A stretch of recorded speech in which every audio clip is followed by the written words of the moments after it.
Hello, assalamu alaikum, and welcome back to the concluding session on tax reforms and amnesty package in Pakistan. I would like to thank you all for taking time out on a working day and on a Friday afternoon. It shows the massive interest our fraternity has on these practical-oriented topics. For those of you who missed the session yesterday, we did cover the tax reforms because there is a common perception. More focus has been on the amnesty aspect, and many people tend to overlook that there has been a tax reform package. The recording would be available online on ACCA's channels, so I would not be repeating that. The presentation would be shared with you after the session. The ordinances are the same that was shared with you yesterday, so we're going to start now. Just one thing, you sent me another presentation today, so that presentation has been This uploaded. one, it's been updated. It has been updated and has been updated on the webinar as well. So if they download it now, they will be able to download the fresh handout. Fantastic. So in the handout section, you have the updated presentation at number 4, as well as the 4 relevant ordinances, and you can simply download them now. Thank you, Arun sir. And one more thing, if you can introduce your team members today as well, the panelists. Hi.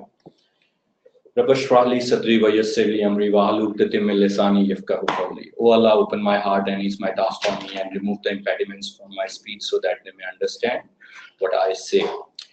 Today we have created a unique pattern for you. I'll begin by introducing some of our guest panelists as well as myself for those of you who are not aware of ourselves. The pattern today would be that after covering the ordinances, in between we'll be taking regular question-answer breaks where we'll be inviting some of our fellow members who are also part of our taxation committee, which I honored to have worked with the brilliant likes of these in my capacity as the chairman of the committee. Right now, we do have with us Mr. It's here. Okay. We have Mr. Moody Malik, one of our senior members in FCCA, who is based in Islamabad, and he's been working actively on the taxation subcommittee of ACCA's MNP.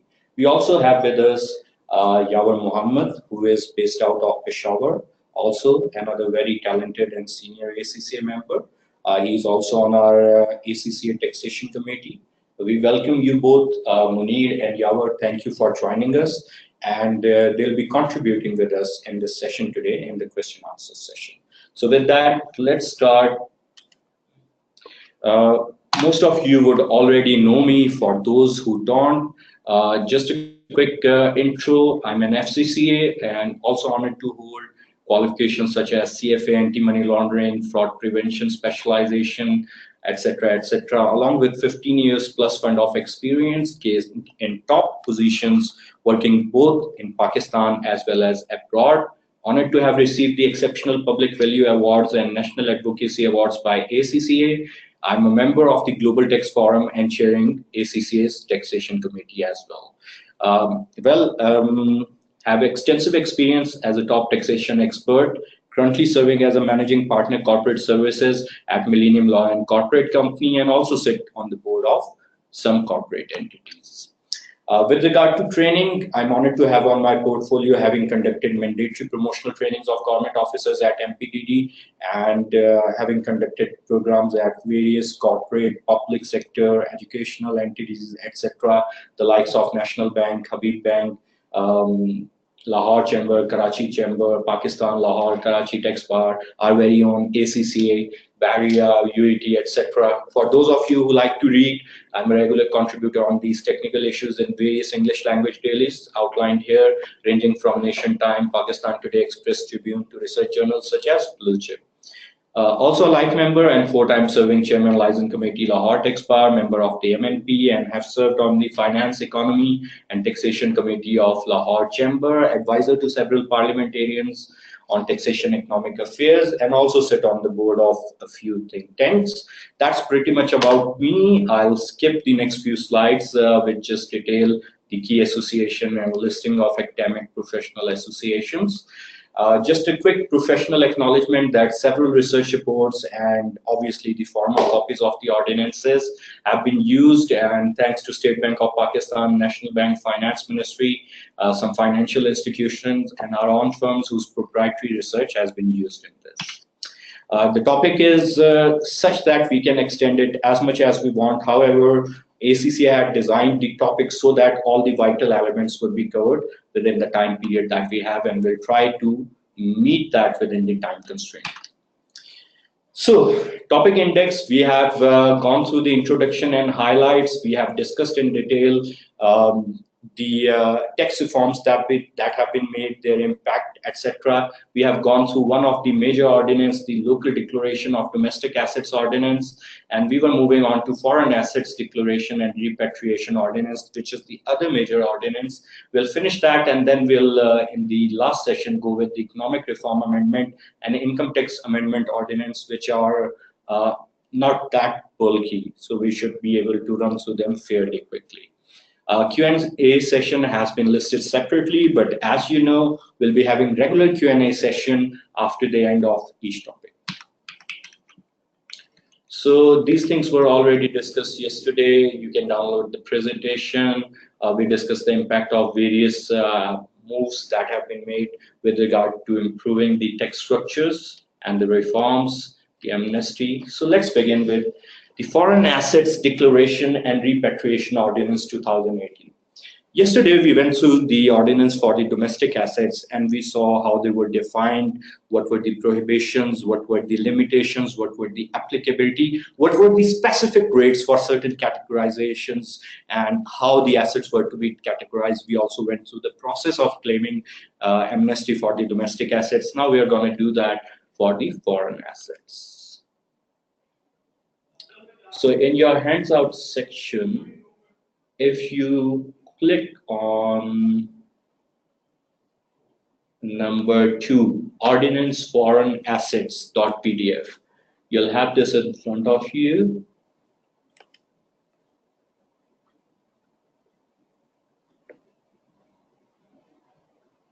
Okay.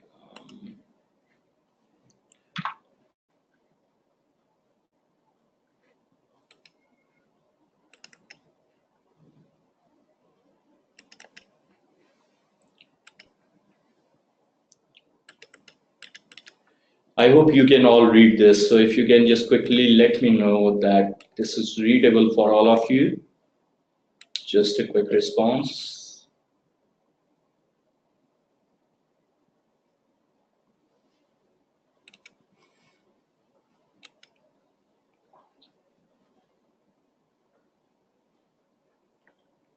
Okay, so I believe everyone can see this. Great, let's move forward.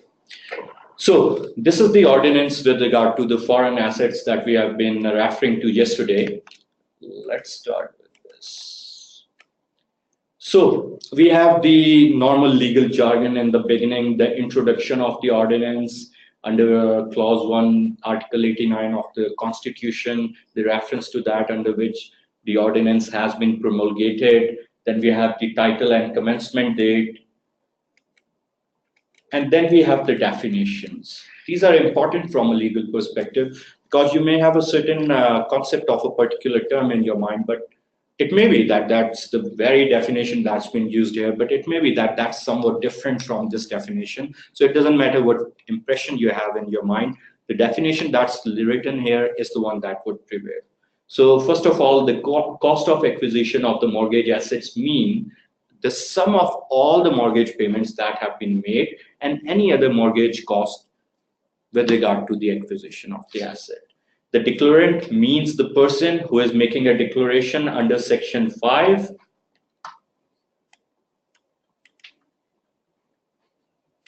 Fair market value, we all have the concept of that. It means the price of the foreign assets determined and declared by the declarant himself, but in no case is less than the cost of acquisition of the foreign assets. So effectively, the fair market value can only be the higher of the value you are declaring or your cost of acquisition. It can't be below that.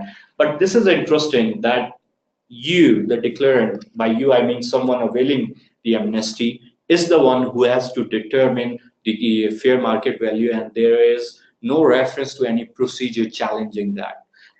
Do keep this point in mind because this is very important, and we'll be coming back to this during our discussion. Foreign assets mean any movable or immovable assets held outside Pakistan. Obviously, that would include all the real estate, mortgage assets, stock, share, bank accounts, any bullions, cash, jewels, painting accounts, loan receivable, beneficial ownership, beneficial interest, or contribution in offshore entities and trusts. Government security, we all know, but let's go through the definition anyway. A bond, note, or other debt instrument issued by the federal government with a promise of repayment upon maturity. Liquid assets mean, you all know that you're a qualified accountant, cash or an asset that can be readily converted into cash with a minimal impact on the asset's values, and includes not just bank notes, but also marketable securities, stocks, promissory note, government bond, deposit certificates, and any other similar instruments. Holder of public office, why this definition is important? Because you'll be seeing in the applicability section that holders of public office, their dependents and spouses are excluded from the terms of the entire amnesty, and with regard to this particular ordinance, it's embedded. Holder of public office means a person who is or has been at any time since 1st of January 2000 holding any of these offices. This is pretty standard, just like what we read in the domestic assets ordinance yesterday.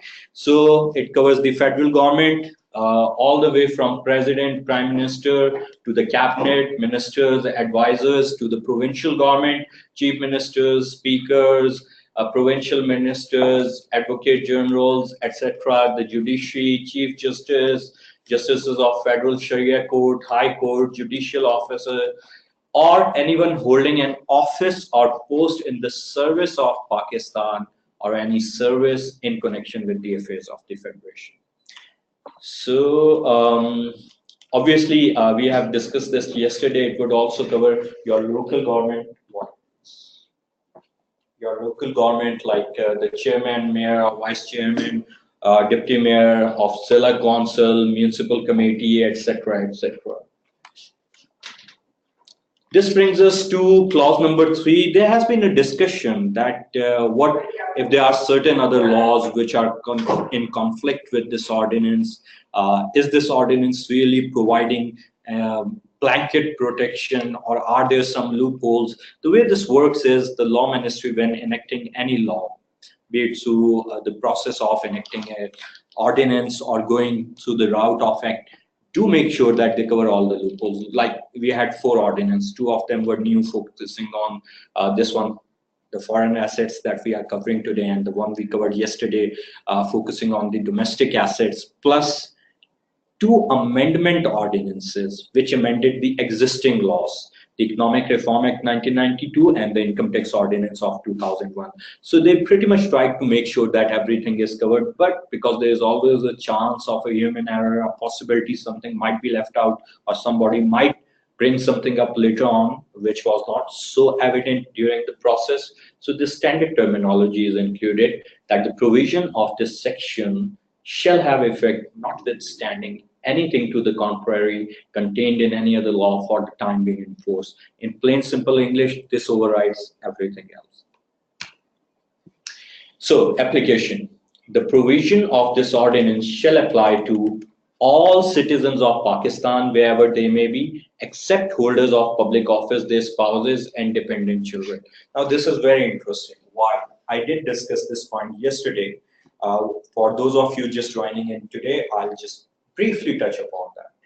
This means that all politically exposed person, the term being referring to the public office holders, their spouses and children, basically the dependents and close relatives, they are excluded within the ambit of this ordinance and amnesty. So yes, they cannot take benefit of this legally, fair enough, but they can also not be penalized under this ordinance, because this is a provisional clause. They are excluded from the ambit of this. So on one hand, they can't take the advantage, but on the other hand, they can't be penalized or required to do what all the other citizens of Pakistan availing this would be required to, for example, filing the statement of assets you have held abroad, or filing details of income you have earned abroad, even if that's not connected to Pakistan or not being repatriated. So those provisions would certainly not be applicable to politically exposed persons. Secondly, obviously, this is in connection with the foreign assets and foreign income. So the applicability of this ordinance is on all foreign assets held by the persons first mentioned in clause A, which we have already covered, and tax paid on the value of such assets under section 8, except where proceedings are pending in any court of law in respect of the foreign assets. So if you have a case in a court of law, maybe you are in litigation with the FPR vis-a-vis some foreign assets, so in that instance, you cannot avail this amnesty. What's the way? Sir Umar, I want to do that. Well, there is one way. Reach some kind of an agreement, withdraw your case. But the question is, if the case is in your favor, you would not want to withdraw that, right? And if the case is in FPR's favor, FPR would not want to withdraw that. So practically, it would be pretty tough. But if you are able to do that, that's the way. You can't avail the amnesty as long as the matter is sub judice. Sub judice being the term referring to matter under judicial review. The provisions of this ordinance shall not apply to any proceeds or assets that are involved in or derived from the commission of a criminal offense. Now, this is an important clause because it ensures that the Anti-Money Laundering Act 2010 is still being upheld, and the requirements and obligations of Pakistan as a sovereign state with regard to combating the terrorism, the illicit monies, their financing, they are being addressed. So it's been made clear within this ordinance that any illegal monies cannot be used under the pretext or under the umbrella of this amnesty. Number 5, declaration and repatriation of assets held outside Pakistan. So, subject to the provisions of this ordinance, a person may make to the Federal Board of Revenue by the date specified in Section 6, which is 30th of June 2018. I can quickly show you that.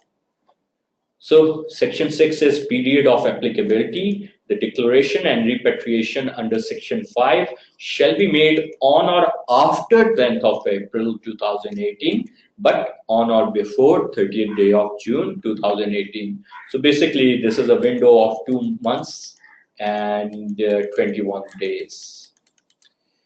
So a declaration can be made to FPR in respect of the foreign assets acquired before commencement of this ordinance. So another interesting point for you to observe, and this is actually in consistency what we saw yesterday with regard to domestic assets, that you can claim amnesty with regard to the assets that were held before the promulgation of this ordinance, which is up till 9th of April 2018.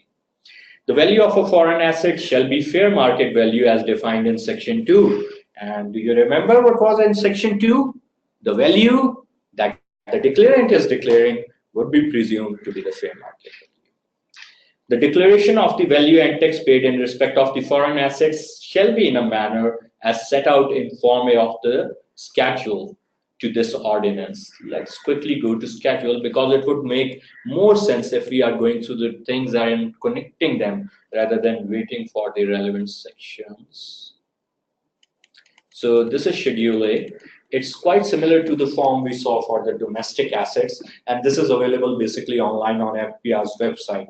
Maybe later on we'll do a small section to show you how this would be actually done on the FPR's website. But basically, this is the form. A declarant would have to give in their personal info, full name, CNIC if they have NT, and contact details, and then they have to fill the amount in rupees and the applicable tax for the assets they are declaring.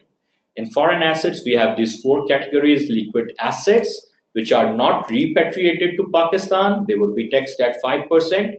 Immovable assets held outside Pakistan, 3%. Liquid assets repatriated and invested in government securities would only be taxed at 2%, and liquid assets which are repatriated, even if they are not invested in government securities, would also be taxed at just 2%.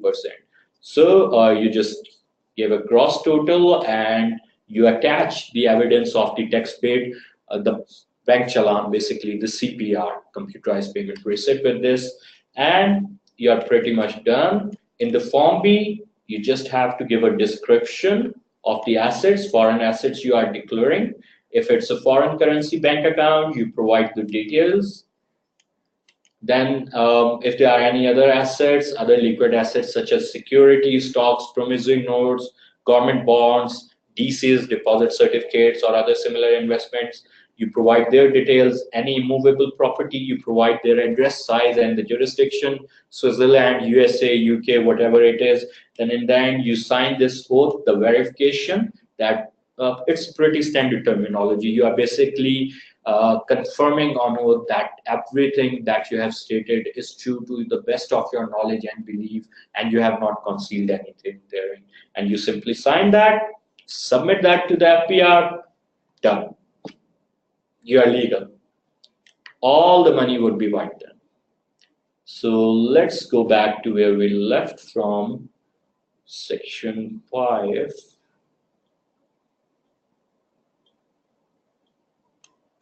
Okay. So the description of the foreign assets declared under subsection 1 and 3 shall be in the manner as set out in the Form B, which we have already seen, and I believe you should be comfortable with. A person declaring foreign assets under subsection 1 may, by the due date, as specified in the very next section 6, also repatriate the said foreign assets in Pakistan. The declaration of foreign assets shall be made in the manner as set out in Form A of the schedule to this ordinance. ये मैं आपको पहले बता चुका हूँ कि electronically it's available on FPR's revenue portal, and it would only be valid if accompanied by the evidence of tax payment. We have discussed the period of applicability, 10th of April 2018 to 30th June 2018, and the charge of tax. The four categories, you are familiar with them by now. We just saw that in the declaration forms. But anyway, a quick review of Section 7. If the liquid assets are not repatriated to Pakistan, you have to pay a tax at 5%. Immovable assets outside Pakistan, 3%. Liquid assets repatriated to Pakistan, and either they are or not invested in government securities, 2%. But this is actually a very attractive option for some people. It would certainly depend on your circumstances that you would be able to invest that in 5-year US dollar denominated government bonds with biannual profits twice a year and a rate of return of 3%. And let me tell you, these bonds are very hard to get. Not every investor is able to get their hands on them. So as part of the deal, you'll be able to get that should you want to. Obviously, if you have more attractive investment opportunities, perhaps you may not like to. Section 8 deal with the payment of tax. The due date for the payment of tax shall be the date on which the declaration is made. It's pretty standard and common sense, and this is very important. Section 8, subsection 2. No tax shall be payable by the declarant under any law for the time being in force, including the Income Tax Ordinance 2001, where tax has been paid under subsection 1 in respect of the foreign assets declared under section 5. So one of the most common question, will I have to pay tax on this later on this amount? No. In future, whatever you earn, certainly. So if you think about it, it is a pretty attractive deal, depending on the individual circumstances. Means someone might have paid in taxes in the range of 25 to 35%, and you are able to whiten your money for rates between 2 to 5%. So from their perspective, it's a very attractive scheme. And yesterday I did mention that Pakistan is not the only or the first country to launch such a scheme, although the timing is quite interesting. However, Malaysia, Indonesia, India have launched such schemes, some of which have been quite a success, especially the one in Indonesia. They did accompany that with some structural reforms in their taxation apparatus, and by running drives to induce confidence in the target segment, So perhaps these are the things which should be considered with regard to this as well, because this amnesty is not just important for Pakistan. Pakistani diaspora is based all over the world. Plus, you have to also think ahead in line with ACCA's strategy and think of the possible ramifications with regard to CPEC as well. Hopefully, we'll have some time at the end of the session and we'll cover that in a bit too. Section 9, currency and the rate of conversion. This is very important. The value of the foreign asset under subsection 2 of section 5 shall be in rupees. So the value you are declaring will have to be in rupees.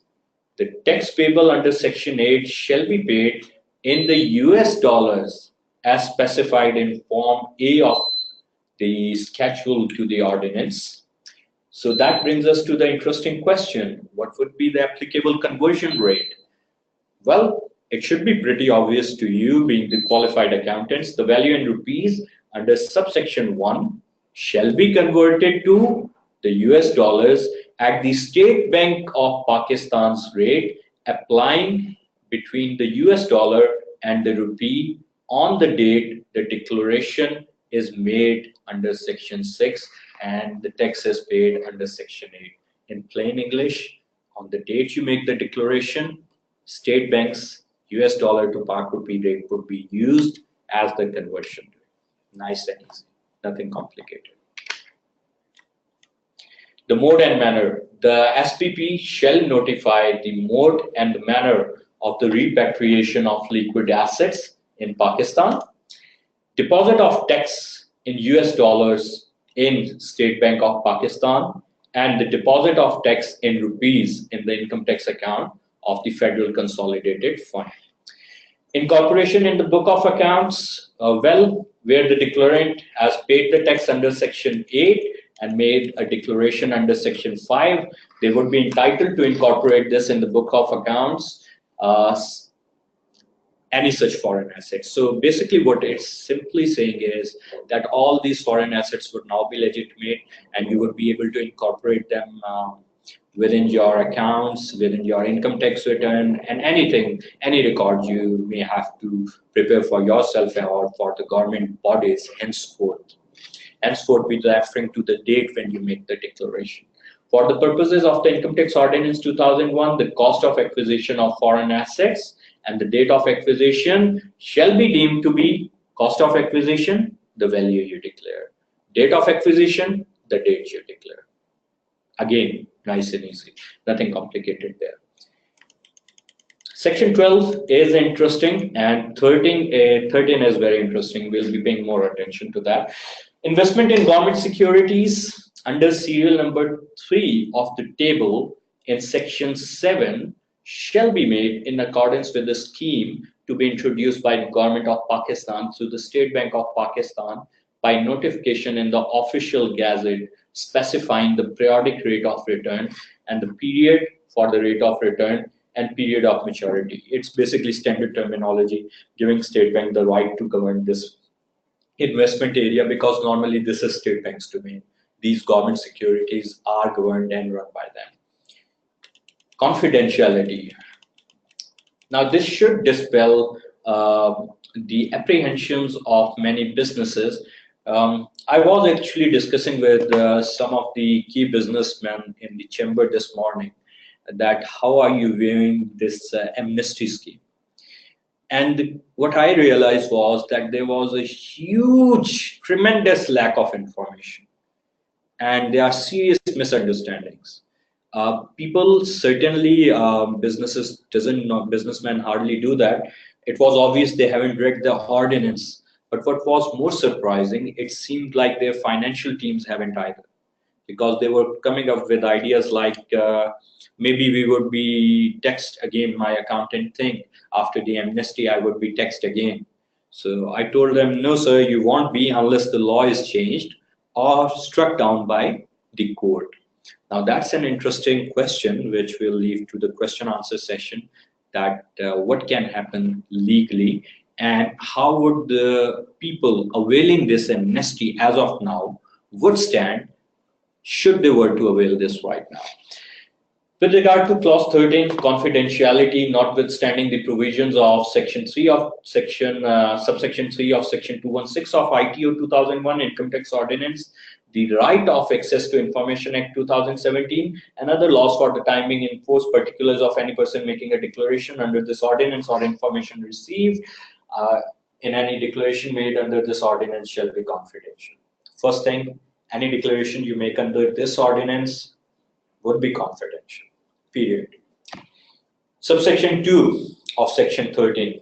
This is more interesting. Anyone who discloses the particular shall commit an offense punishable on conviction with a fine between 500,000 to 1 million or imprisonment for a term of up to 1 year or both. So it's as much security as possibly can be provided. You are declaring a value, nobody is questioning that. You just pay the minimal rates, it's fine. Then your information is confidential, it can't be shared. If somebody leaks that information, share that, they'll be committing an offense, seriously punishable, heavily in monetary terms, even with a jail, imprisonment, or even both. So it sounds like a pretty good blanket coverage. Perhaps the only thing that need to be done is some reforms with regard to taxation and creating more awareness on the patron of Indonesia to make this a success. Declaration not admissible in evidence.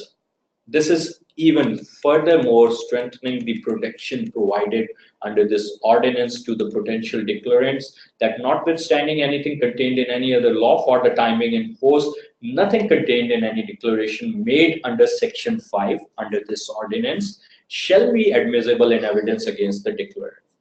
So basically, whatever you are submitting under this ordinance cannot be legally held as a proof in any proceedings against you. So how's that? What more protection can there be?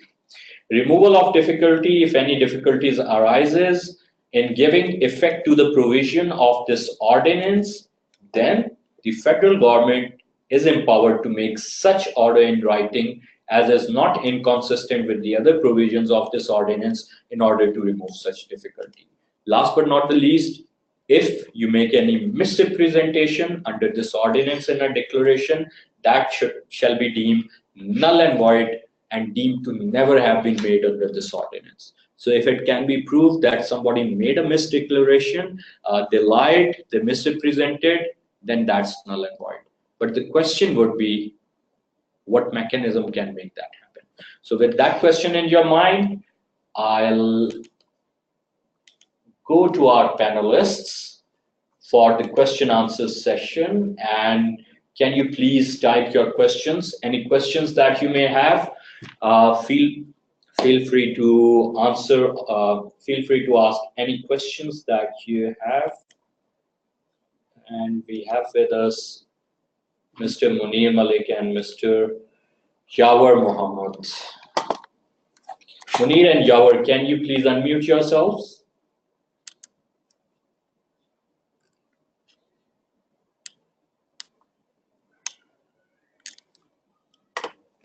Thank you. Munir and Yawar.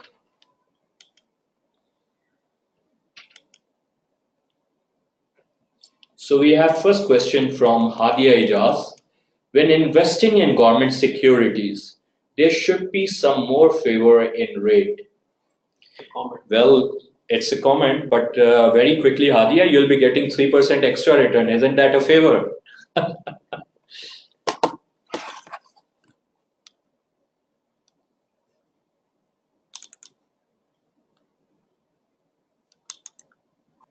I think you need to give them a ping. No, that's all right. And we had muted them, but we clicked it. Oh, yeah. Double click. Okay, Munir Saab and Yawar Saab, do we have you with us? Yeah. Yes. Great. Okay, Munir Saab unfortunately need to leave shortly. So in this Q&A session, we'll be directing the questions to Munir Saab, and then in the next session, we'll be directing the questions to Yawar. Okay, the first question we have for you, Munir Saab, is by Ijaz Mazhar Saab. He's asking, in your opinion, is that fair to apply this ordinance to public office holders in perspective of them not declaring their assets either domestic or foreign? Um, Basically, he is asking the point that we referred, that when these politically exposed persons are provided a proviso and they are excluded, so Mr. Ejaz is asking, shouldn't they have been included at least in the requirements section to file their declaration? What's your perspective? um, the, the basic reason for not being the part of this ordinance is that the politically exposed people are currently under investigations, differently held by different federal authorities, including National Accountability Bureau as well. So the perception is that they will get the benefit out of it, and they just introduce the amnesty for themselves. I'll need to stop you, Munir. Let me rephrase the question. What Ejaz is asking is different. I mean, this is a common question you answered, but he's asking, shouldn't they have been required that you have to file a declaration of the assets you hold domestically and any foreign asset, without them still not having this opportunity, without them having the right to avail this? Is just asking, shouldn't this have been tighter for the politically exposed person, that on one hand they shouldn't have been able to take the advantage as of right now, but they should have been required to file their foreign and domestic assets and undeclared income? My answer should be yes. Everyone should do that, and including those politically exposed persons as well. Great, thank you. I would just add here, Ejaz, Munir Saab has supported your perspective and he said, yes, they should have been included. Well, actually, there are already provisions in the income tax ordinance which requires them to do that. So with regard to this ordinance, it's basically providing a way, and you have the benefit and then you have the associated liability. So with regard to them being required to file those returns, the law is already in existence. It's only a question of enforcing that law.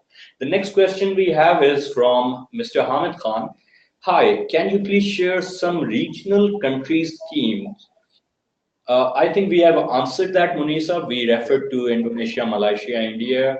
Next one is from Muhammad Ali Shinwari. Why will someone disclose its hidden asset, either domestic or foreign, to government? Munisa. The actual purpose of this amnesty is to get a one-time benefit out of it and just pay a nominal amount of tax of 5%. So if you don't and unable to disclose it in the past, it is a good opportunity to bring those assets and bring your money white and legal as per the requirement of the laws in Pakistan. So that's an opportunity for them to do that.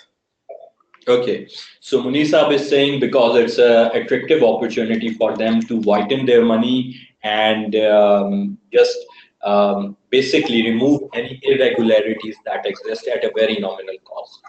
Next, we have Shehbaz Makhdoom asking, why is the tax to be paid in US dollars when our currency is Pak rupee? Munisa, why you are getting the tax in Pak rupee, in US dollar? The national currency in Pak rupee is Pak rupee. Why are you getting it in dollars? Yeah, the mode and the manner of payment as per the section 10 of this ordinance categorically explains that the deposit of tax in rupee in the income tax account of the Federal Consolidated Fund only for those in dollars in the State Bank of Pakistan. When you bring that money from outside Pakistan, it comes into the State Bank of Pakistan's dollar account, then it converted at the rate of the State Bank of Pakistan to your rupee account. So the benefit is giving to put that investment into the US denominated dollars bonds. Otherwise, you are absolutely right. It should be in Pakistani rupees, and it is as per the section 10 of this ordinance. But for those who want to invest in the US dominated denominated bonds, only for those they have to be through US dollars. Okay, so Munir Saab has just shared his perspective on this.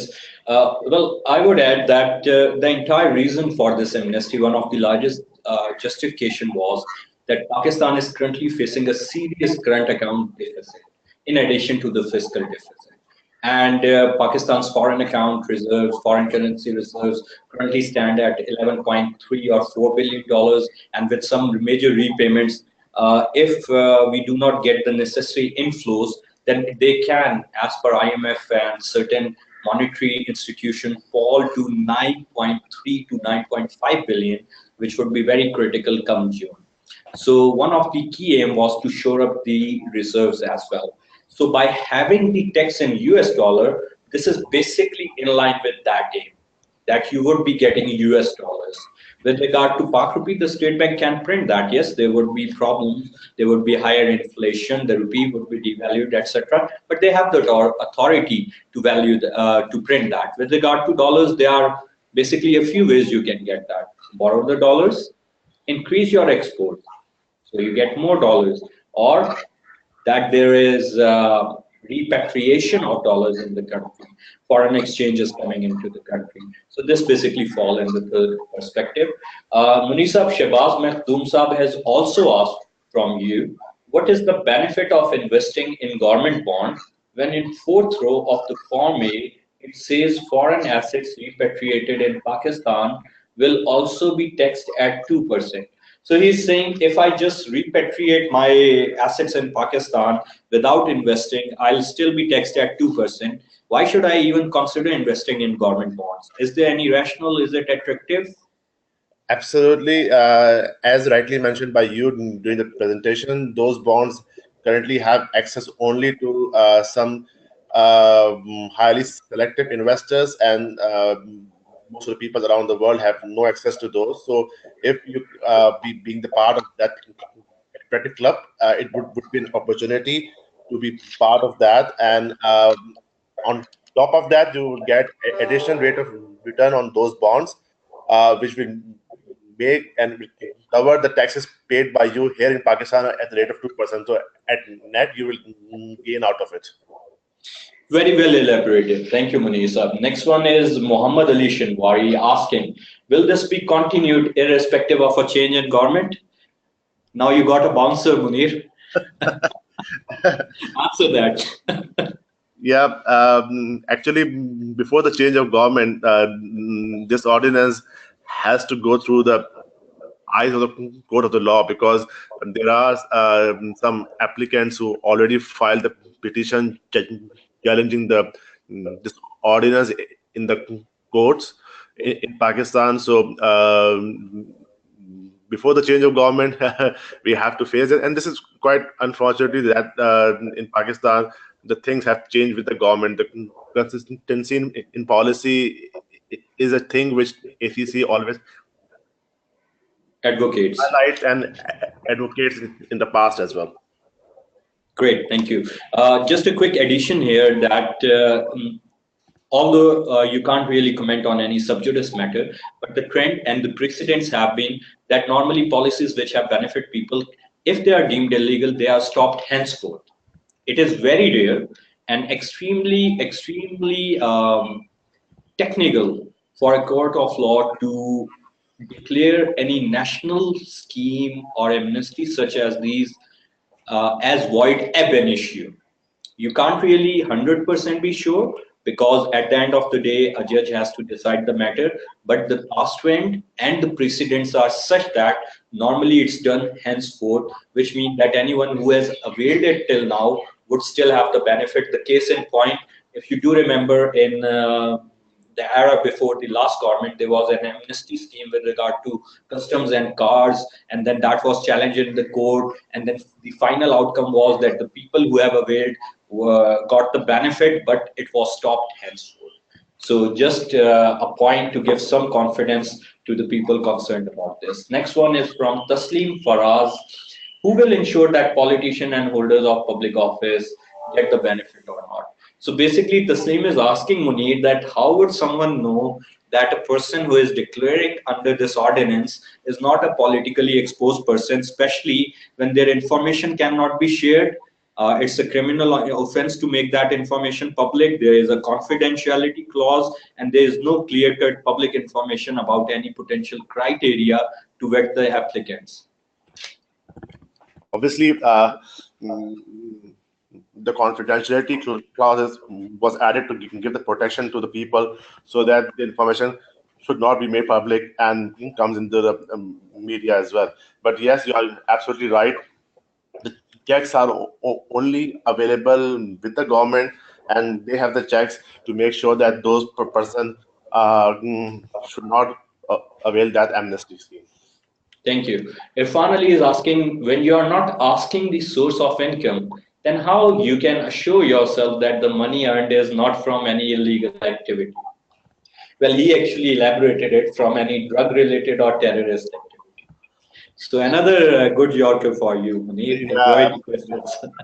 Absolutely. Was currently under the section 111 in the income tax ordinance in 2001. We have actually seen that source of income and source of funds coming in Pakistan is not being investigated as well. So that scheme is not different from the current income tax ordinance appearing as well. But this is giving a one-time opportunity to make the money wide. So yes, you're absolutely right. The source is always being questioned, not under this scheme, but in the ordinance as well. Okay.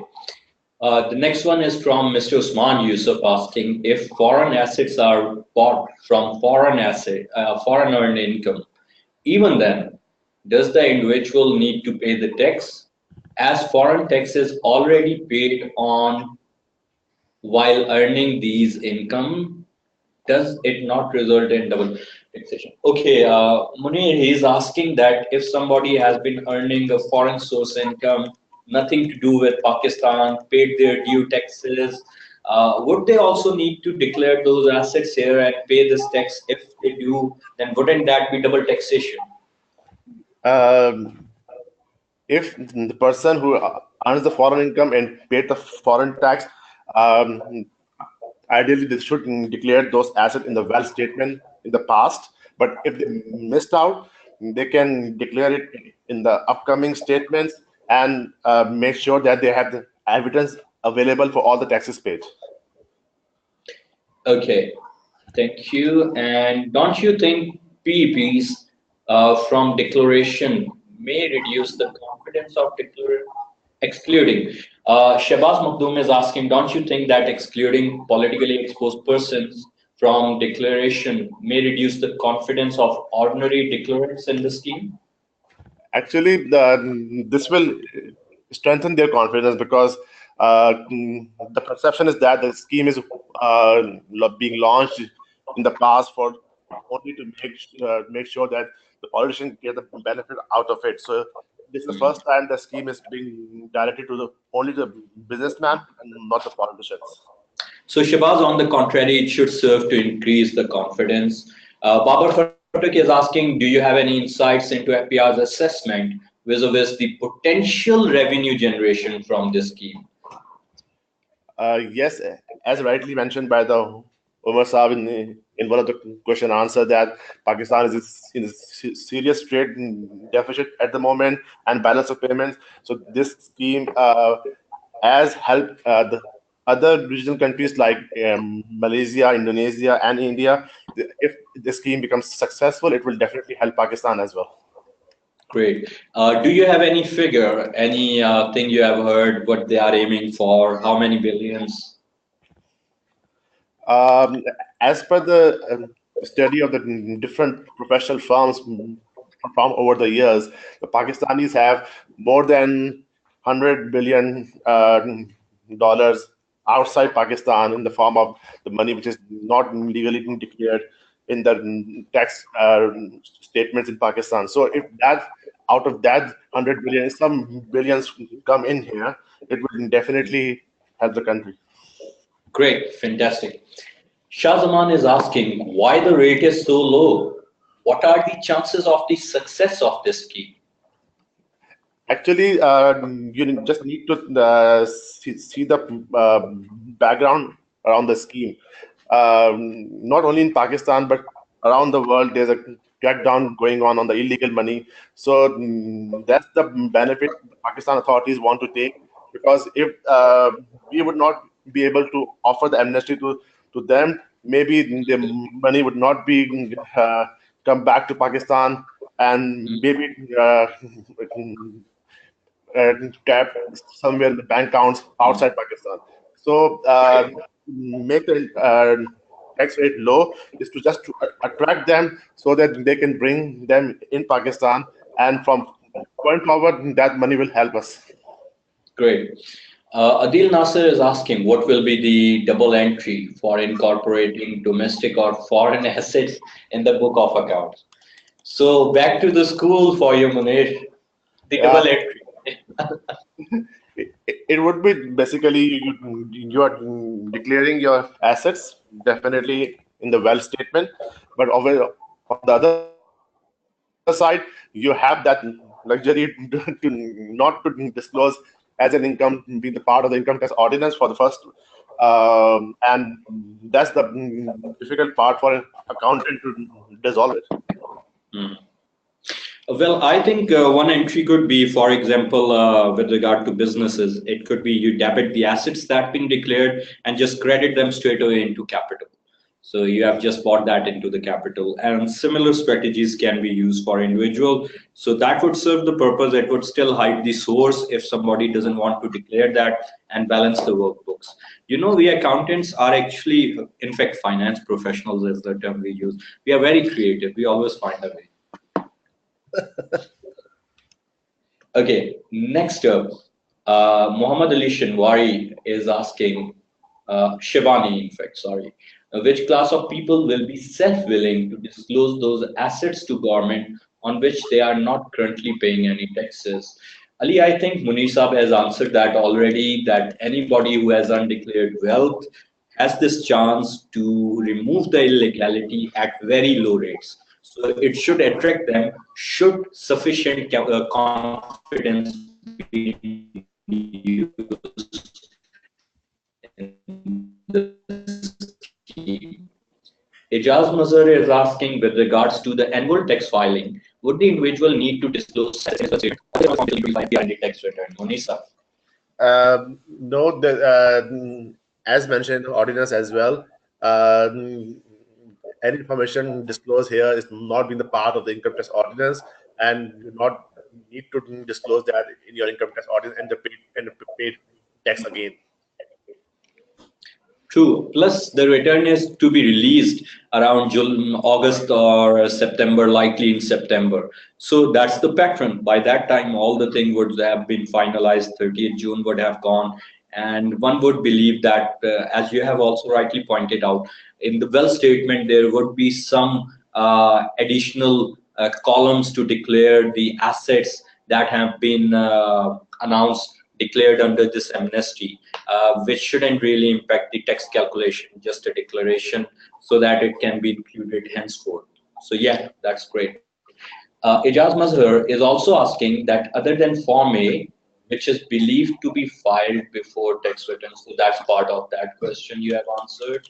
Babar Khatak is asking, what alternatives FPR is likely to put in place if the scheme in question does not generate the desired results? So basically, Babar is saying if the scheme is not a success, what is the plan B of FPR? If you read the budget proposal which the ACCA submits to the FBR, we mentioned there are lots of initiatives FBR has to take to make sure that the broadening of tax base happen in Pakistan. Uh,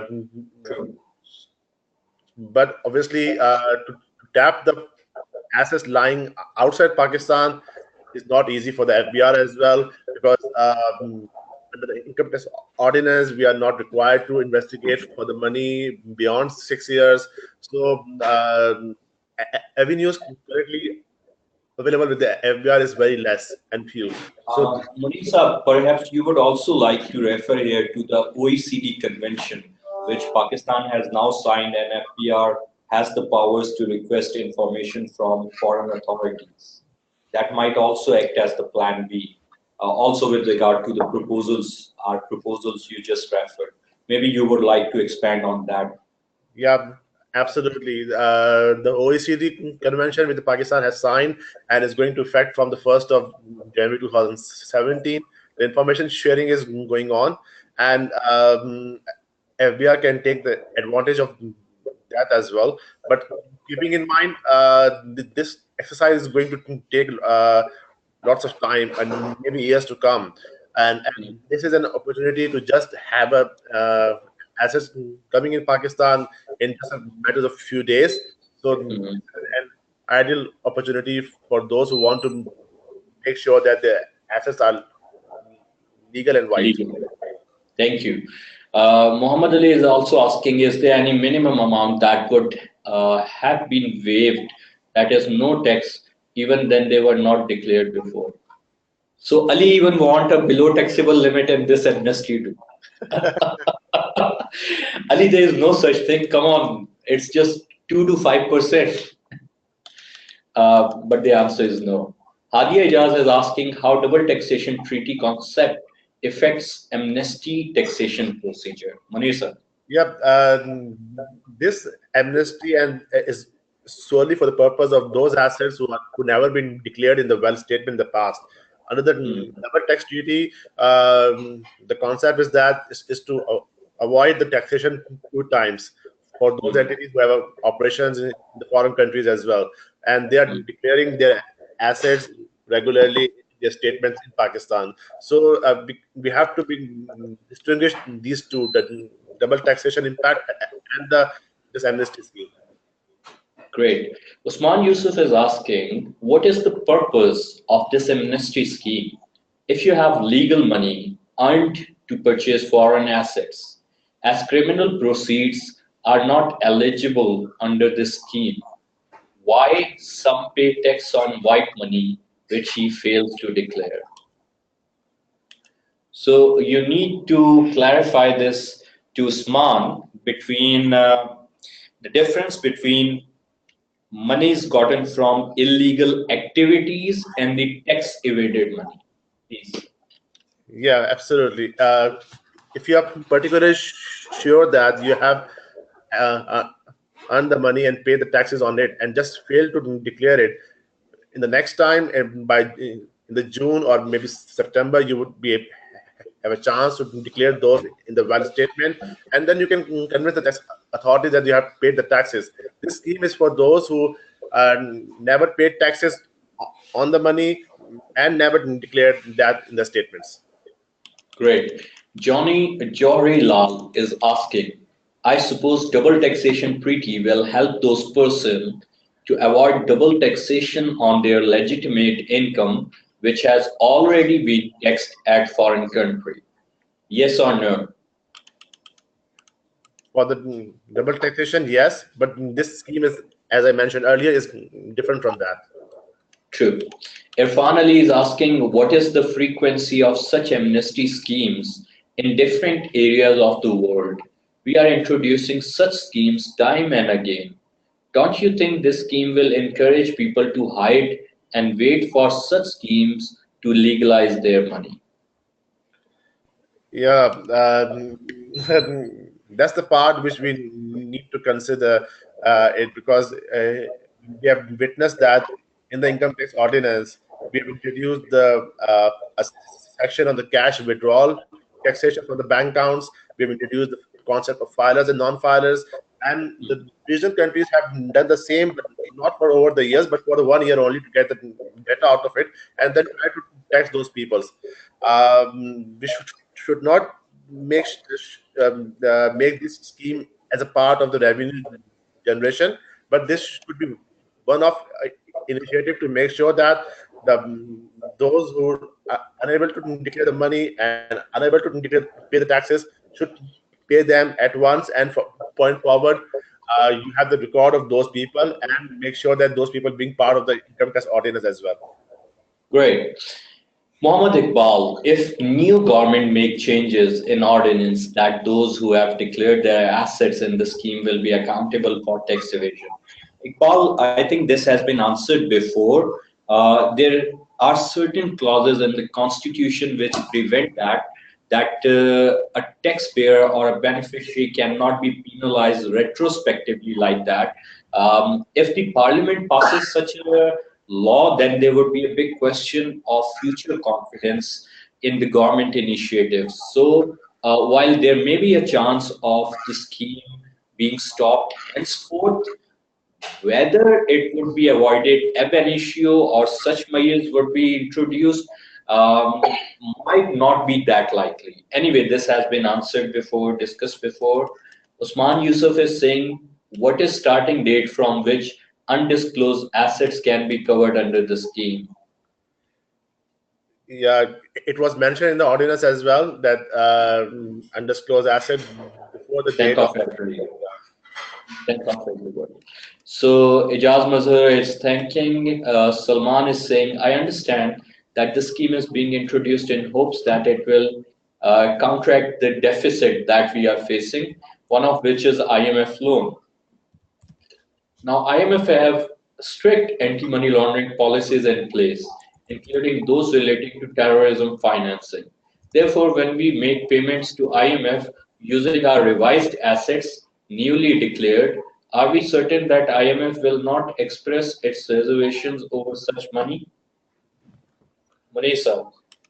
Yeah, actually, the IMF is in the past as well is in the favor of these schemes because focus is always on to reduce the deficit in the balance of payments to make sure that Pakistan have enough money to pay for their pay for its bills, and Hmm. this scheme will make sure that we get the required foreign exchange in the country, and the bills which is coming in the months ahead, as mentioned by the Umar Saab very rightly, Pakistan is able to survive those difficult periods.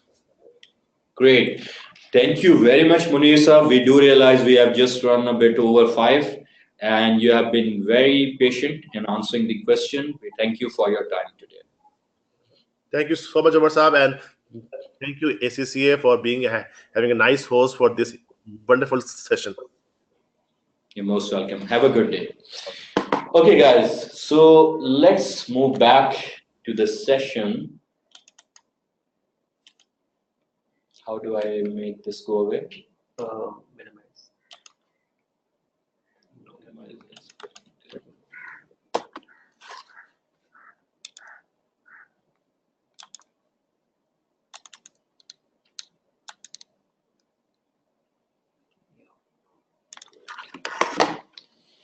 Okay, so this brings us to the Economic Reforms Amendment Ordinance 2018, which basically is just a one-pager released by the State Bank of Pakistan.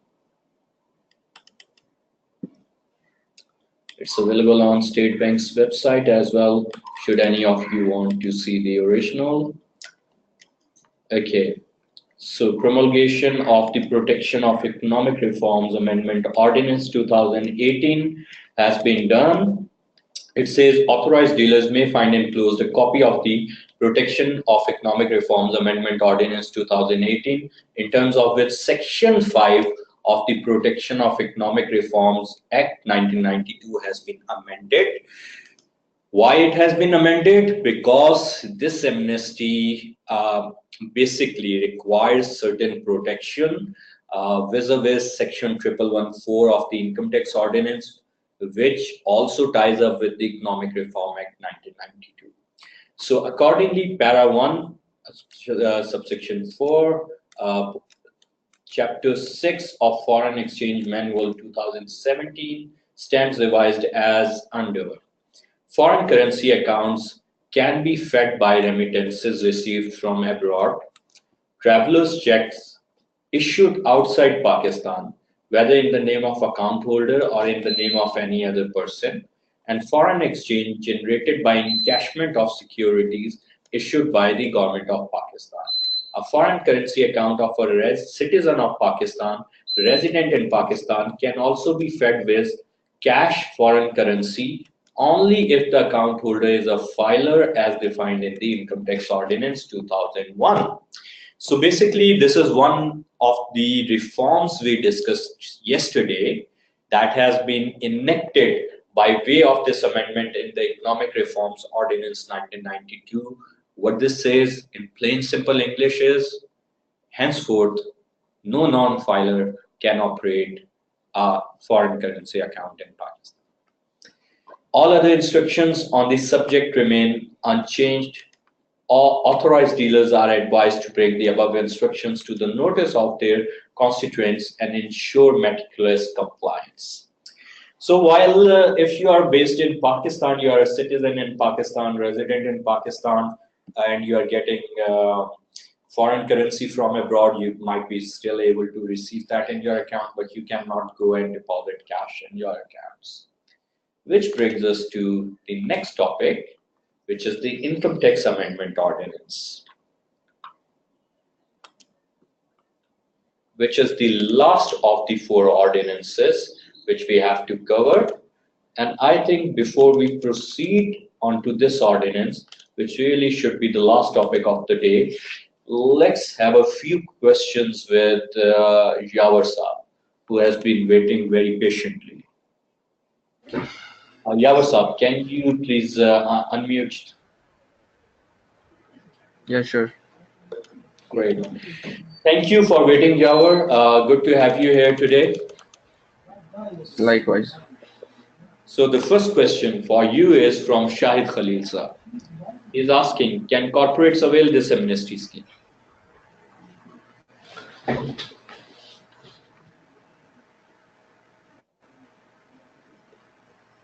Can you hear me, Yawar? Hello. Yeah. Hello. Can corporates avail this amnesty scheme? Hello. Can you hear us, Yawar? I'm not Hello. getting voice. Hello. Okay. Hello. All right. Can other participants please confirm if they can hear us?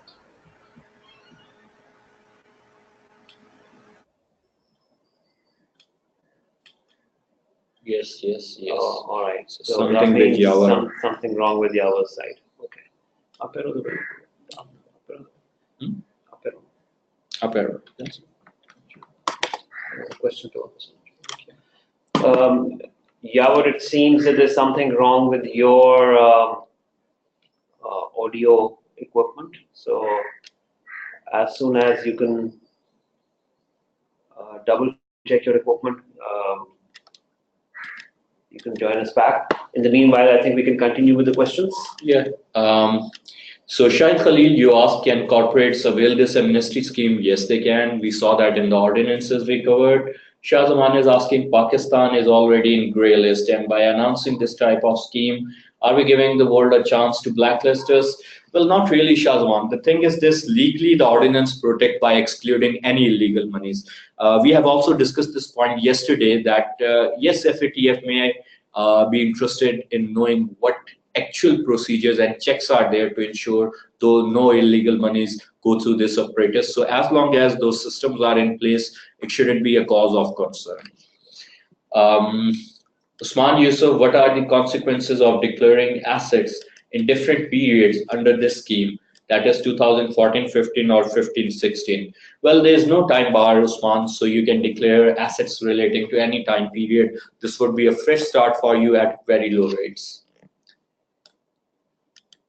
Muhammad Iqbal is saying, if new government make changes in ordinance that those who have declared their assets in this scheme will be accountable for tax evasion, if new government make changes in ordinance that those who have declared will be okay. He has asked one question 4 times, really passionate. Okay. Iqbal Sahab, this has been discussed repeatedly, very briefly again.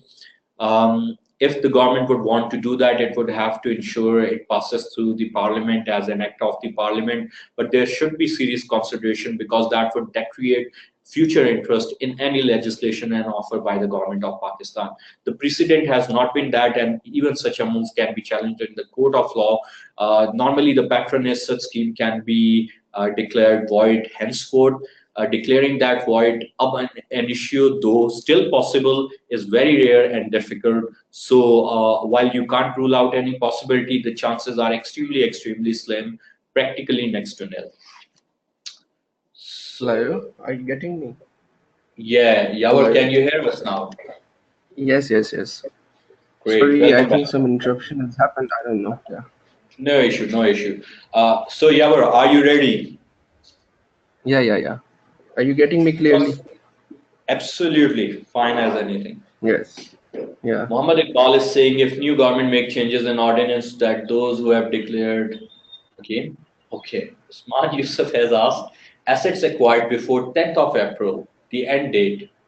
Well, Usman, that's actually the beginning date. Can be covered under the scheme. What will be the beginning date for assets purchased to be covered under the scheme? Yeah, but I think Usman is trying to ask that how long can you go back under this scheme? What is the I think earliest that you can declare under this? I think the assets, if we talk about the assets, so it's about the current position, the current assets you are currently holding in your books of accounts, or you have not disclosed it. So अगर हम asset की बात करते हैं तो उसमें हम ये नहीं कभी कह सकते कि जी एसेट हमने पिछले 4 साल के डिस्क्लोज करने हैं. Whatever we are holding rightly now हमने उसी को डिस्क्लोज करना है, चाहे वो हमने 10 years पहले बाई किए थे, जब भी बाई किए थे. If we didn't disclose it, it means we have to disclose it now outrightly. So you can Very go back as back as you want. precisely. Usman, Yawar has explained that to you, and there is no bar in the ordinance, so that even legally supports the answer. You can go back as much as you like to. Muhammad Zohair Chaudhary is saying, what if someone was a filer since 2010 and now wants to declare his or her assets and submit his or her updated returns? Is this amnesty equally beneficial for him or her to update their status? I believe what he's trying to say that somebody has been a filer since 2010, and there are two possibilities. One, they were underdeclared and now want to ensure that all their wealth can be whitened. Another can be that they did not possibly declare all the assets they held pre-2010. So he's asking, how would this amnesty be beneficial in these circumstances? Well, अगर इस सवाल को, इस question को answer हम करें तो इसको हम इस तरह से लेंगे कि अगर एक बंदे ने असल में आई थिंक हमें यहाँ पे टू चीज़ों को साथ लेके चलना चाहिए. एक डबल टैक्सेशन ट्रीटी है हमारे पास, और दूसरा ये एमनेस्टी स्कीम है. ठीक है, अगर आपकी कोई भी इनकम जो आपने अनडिक्लेयर की है और वो डबल टैक्सेशन ट्रीटी के अंदर कवर होती है, and you are not required to pay any taxes, तो we have option to revise our return as per income tax ordinance. लेकिन अगर कोई ऐसी चीज़ है कि जिसके ऊपर हमें टैक्स पे करना चाहिए था एंड वी डिडंट पे एनी टैक्सेस, तो उसके लिए फिर हमारे पास ये ऑप्शन है कि हम एमनेस्टी के अंदर कवर हो सकते हैं. तो इट डजंट मैटर कि 10 से आज तक कुछ भी डिक्लेयर नहीं किया, अगर वो 11 को बिलोंग कर रहा है, 12 टैक्स ईयर से बिलोंग कर रहा है, अगर आपने उस पर टैक्स देने हैं, then you have to avail the benefits of the amnesty and meanwhile has to revise your wealth statements or disclose in the current wealth statement. And what about the second instance where there has been an under-declaration? There under declaration, I think then you have to revise it. You have to declare it correctly on the fair market value. Yeah, but if you declare that correctly on the fair market value, you would also fall within the particular clauses dealing with misdeclaration. So perhaps this amnesty can be a better option. Yeah, I think this would be a better option. Great. Next, Noman Alisha is asking, making it compulsory for every resident, irrespective of his or her income level, to file income tax return. Is the government of Pakistan planning to differentiate between non-filer and filer while paying sales tax in future too? Basically, we discussed the reforms yesterday, and one was the PM announced that the move which has been in the Finance Acts before would actually be enforced, and every CNIC holder would be required to file return. So he is asking in the context of that is it fair to make it compulsory for every CNIC holder to file the return, and whether the government is planning to even introduce the filer non-filer concept in the sales tax too. अच्छा, अगर हम income tax ordinance को देखें तो हम जिन जिन लोगों ने return file करनी है, we have section 114 for that. अगर सेक्शन 114 में if you are liable to file a return, then we are liable to file returns. उसको हम अवॉइड नहीं कर सकते. CNIC को NTN बना देने से हरगिज ये आपके ऊपर लाजमी नहीं हो जाएगा कि आपने रिटर्न फाइल करनी है जब तक आप सेक्शन 114 के गार्ड में फॉल नहीं कर रहे होगे.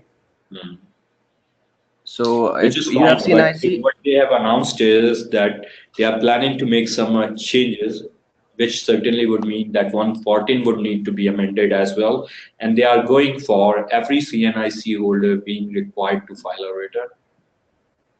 if this amendment has to be made in the ordinance, then we have to, and this would be a little unfair. Yes, I would say yes, but if the amendment would have been made in the ordinance, we have to file the returns.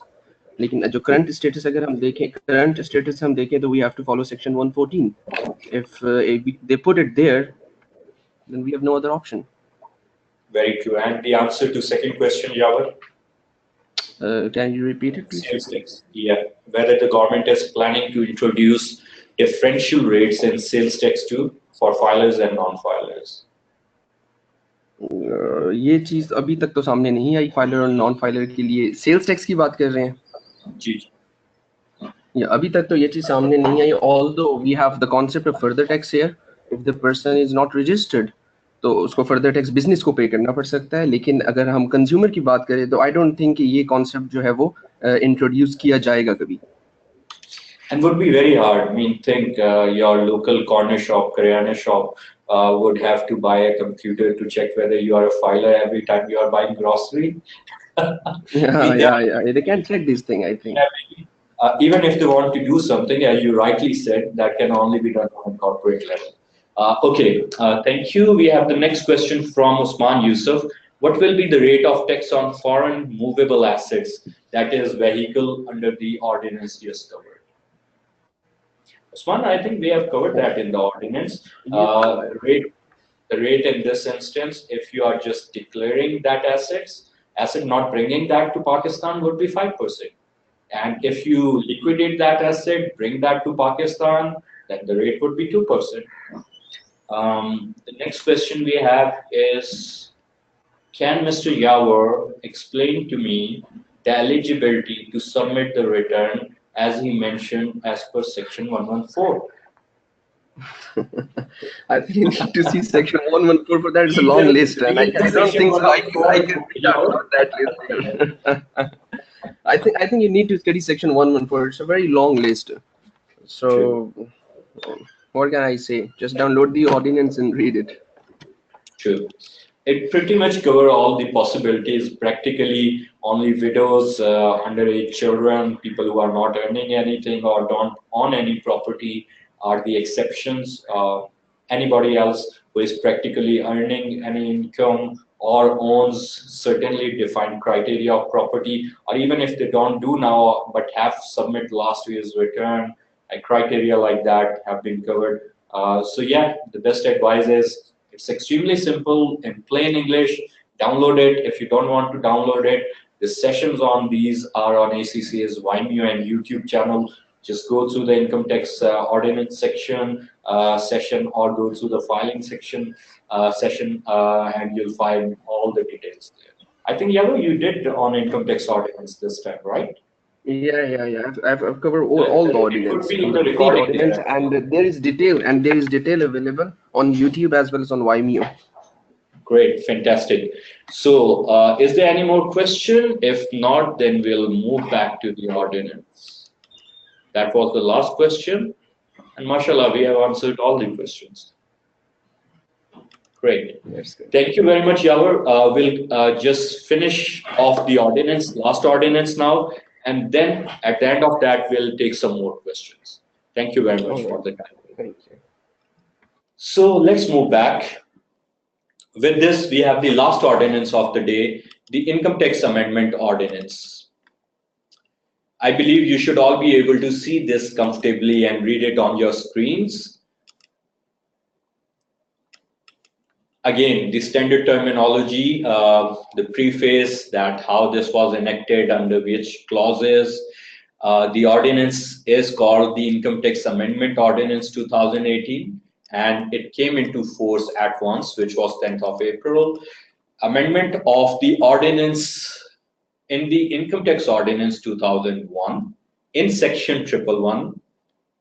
Just like I mentioned to you that all these things are tied up. With regard to amnesty, it was vital that an amendment in section 111 be made. However, the government also introduced a certain reform for which it was very important to introduce certain amendments in the income tax ordinance. One of the key reforms that was introduced was, and ACCA take pride in that ACCA was the flag bearer of introducing the concept for that reform is, as you'll see in this section, the government has amended the infamous section 1114 so that people can now bring money up to $100,000, no question asked, no tax. But for big fishes, anything above $100,000, still the foreign exchange is important for the country, no tax, but the source would be asked. So effectively, trying to implement this in a phased manner to curb the misuse of this provision while trying to still retain the benefit vis-a-vis the foreign accounts, the foreign currency, foreign exchange we receive, and to tackle the current account deficit. So let's go through this. In section 111, for subsection 2, the following shall be substituted, namely, 2, the amount referred to in subsection 1 shall be included in the person's income chargeable to tax in the tax year to which such amount relates, if the amount representing investment money, valuable article or expenditure is situated or incurred in Pakistan, or concealed income is Pakistan's source, and in the tax year immediately preceding the tax year in which the investment money, valuable article or expenditure is discovered by the commissioner and is situated or incurred outside Pakistan, and concealed income is foreign source. Basically, this ties up with another reform we discussed yesterday. This reform says that under section 111 now, if you do not declare your income and assets, be it domestic or foreign, and they are discovered in any tax year, there is no time bar. Practically, in the taxation laws, in income tax ordinance itself, in most of the areas, there is a time bar of 5 years. In few cases, it's slightly more and less, but generally it's 5 years. So now an amendment has been made in section 111 that if there is a discovery of undisclosed income in any tax year, it doesn't matter it was 5 years ago, 10 years ago, 50 years ago, you'll still be liable. So that time bar is removed. In subsection 4, in clause A, after the word channels, the word not exceeding 10 million rupees in a year shall be inserted. So this ties up with the reform I mentioned in the intro. Basically, now you can bring to Pakistan amount up to this level without having to pay any tax or disclosing the source. In section 114, in subsection 1, clause B, in subclause, just bear with me. This is something funny happening with the system. Okay, it's fine now. Sorry about that. In section 114, in subsection 1 in clause B, in clause 8, the word or at the end shall be omitted, and in subclause 9, for full stop at the end, a semicolon and the word or shall be substituted, and thereafter the following new clause shall be added, namely, every resident person being an individual required to file foreign income and asset statement under section 116A. So section 114 has been amended to this extent that now every resident person who, if they fall within the categories required to file, are now required to actually file foreign income and asset statement under section 116A. So this basically addresses the objection that was raised by one of the participants that the politically exposed person are excluded from the periphery of this amnesty. And I told you that the insertions have been made. There are existing laws as well, which require them to file these statements. The question is not about the law not being there. The question is about actually enforcing the law and making sure this happens.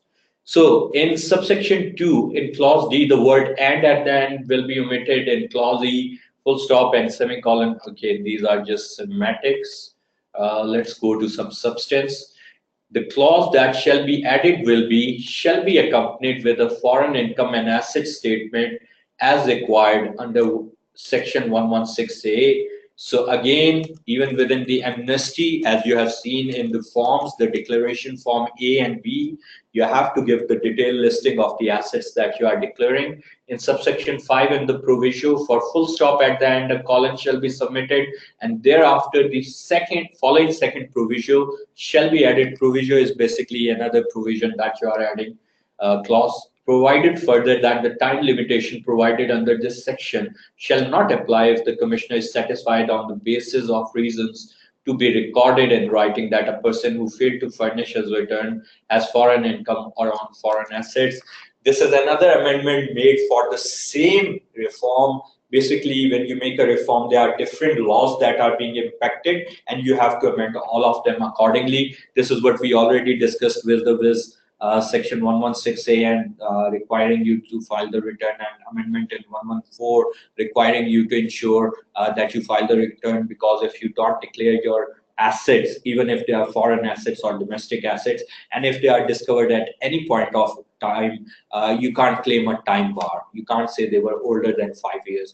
You would still have to pay the due taxes. You would even be penalized. You may even have to face imprisonment in the worst case, especially if it becomes a case of tax fraud. So it's better to comply. Just try to educate your clients. After section 116, the new section 116A will be inserted, namely as follows. So this is the new section that has been inserted via Income Tax Amendment Ordinance 2018, Foreign Income and Asset Statement. Every resident taxpayer, being an individual, now focus, every resident taxpayer, being an individual having foreign income equal to or in excess of 10,000 US dollars, or having foreign assets with a value of 100,000 US dollars or more, shall furnish a statement hereinafter referred to as the Foreign Income and Asset Statement in the prescribed form and verified in the prescribed manner, giving the following particulars. So if you are a taxpayer resident in Pakistan and you have a foreign income of $10,000 or more, or foreign assets of $100,000 or more, you have to file this return outlining what? These things.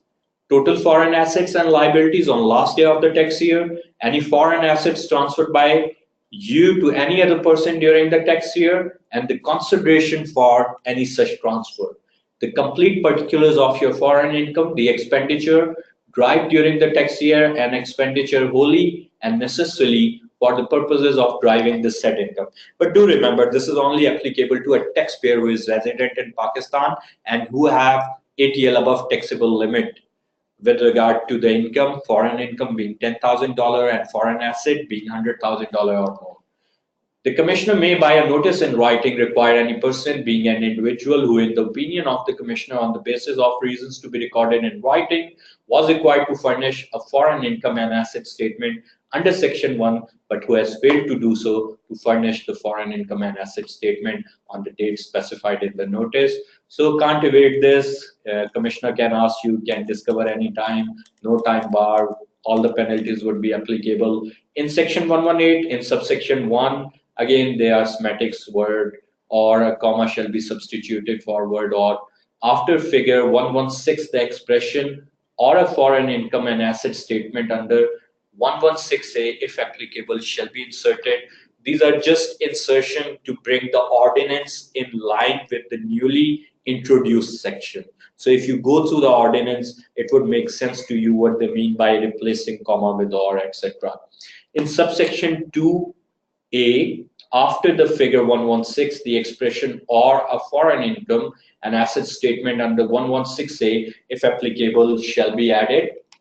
In section 182, in the table, in column 1, after serial number 1AA, and entries relating thereto in columns 2, 3, and 4, the following new serial number and entries relating thereto shall be inserted, namely, So this is a new entry in section 182 in the table in column 1, 1AAA, where any person fails to furnish a foreign asset and the income statement within the due date, such person shall pay a penalty of 2% of the foreign income or value of the foreign assets for each year of default.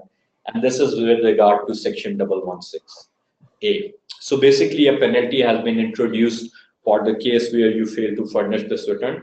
And let me tell you, it's quite high. 2% of the undeclared income or the value of foreign asset each year in default. In Schedule 1, in Part 1 for Division 1, the following shall be substituted: rates of taxes for individual. This is with regard to the reform regarding the tax slabs for individuals that we discussed yesterday, and I promised you I'll share today. Here you have.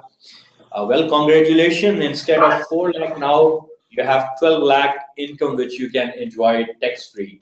So the new BTL below taxable limit would be 1.2 million. Welcome, Junaid. Junaid, can you mute yourself so we can unmute you when the question answer session begins?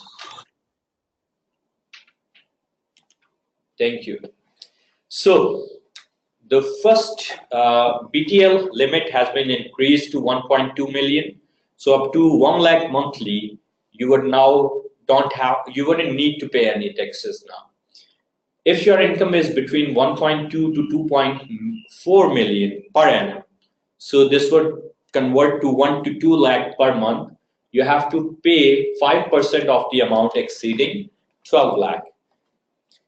Where the taxable amount exceeds 2 million but does not exceed 4.8 million, you have to only pay 60,000 and 10% of the amount exceeding 24 million. So if your income is like 4.8 million, you are earning 4 lakh per month or 48 lakh per annum, you only have to pay 10% of 2.4 million. So that would come up to your 2,40,000 and 60,000. So you'll only need to pay 3 lakh on 48 lakh income. Do the maths, very attractive. Where the taxable income exceeds 4.8 million rupees, you have to pay a flat 1,80,000 rupees and 15% of the amount exceeding 48 million. We have Junaid who has joined us. Then we also have the rates of tax for association of persons, which have been revised as well. Taxable BTL is still the same for AOP. Unfortunately for you guys, it's not 1.2 million. It would still remain 400,000. For the others, you have this table, you have this ordinance. Do keep it handy. It would be very helpful for you.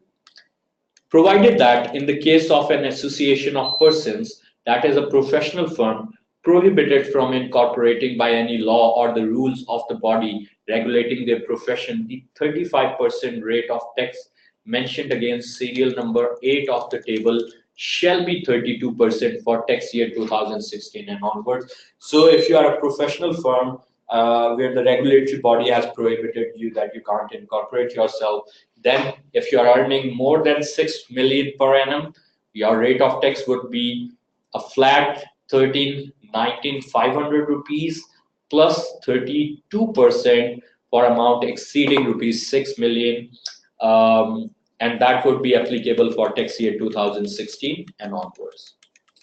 Where the taxable income in a tax year other than income on which the deduction of tax is final does not exceed 1 million rupees of a person holding a NABDA, basically CNIC, or a taxpayer of the age of not less than 60 years on the first day of that tax year, the tax liability on such income shall be reduced to 50%. So for a senior citizen where the taxable income other than the FTR, final tax regime income, does not exceed 1 million rupee, your tax liability would be reduced by 50%. So that's the end of the income tax amendment ordinance, and we are near the end of the session for today. So if you have any questions, please shoot them. And meanwhile, I would like to welcome Junaid Abbas, another of our fellow member, who is also a member of our taxation committee, which I'm privileged to be heading. And Junaid has worked with us on the taxation proposals and in the committee. Welcome, Junaid. Thank you for taking time out today. Can you hear us? Yeah, I can hear and thank you very much. You're most welcome. So let's begin with questions, Junaid. We have some questions coming for you regarding the amnesty scheme.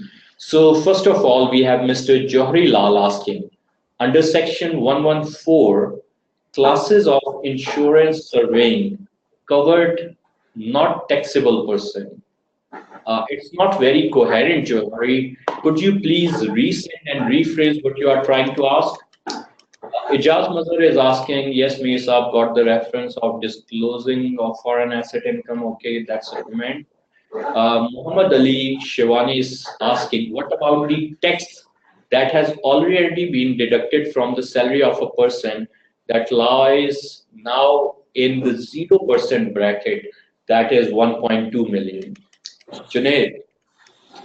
Yeah, I would say the new rates will be applicable for the upcoming tax year. So definitely the employers will be deducting tax accordingly. So you won't have to worry about this aspect. And I think we should just clarify here that the new rate and this amendment ordinance specifically pertaining to the rates would be applicable from July 1, 2018 onwards. And yeah, we have clarified that, and Junaid has answered that rightly. Sorry, carry on. Yeah, okay. I thought would just reiterate that fact. Maybe someone missed out there. Sure. Okay. There are two parts of the reform package and the amnesty. There are 4 ordinances that have been promulgated to ensure the amnesty, and some of the reforms are enacted. The amnesty has been enacted from 10th of April 2018 and is effective till 30th of April 2018.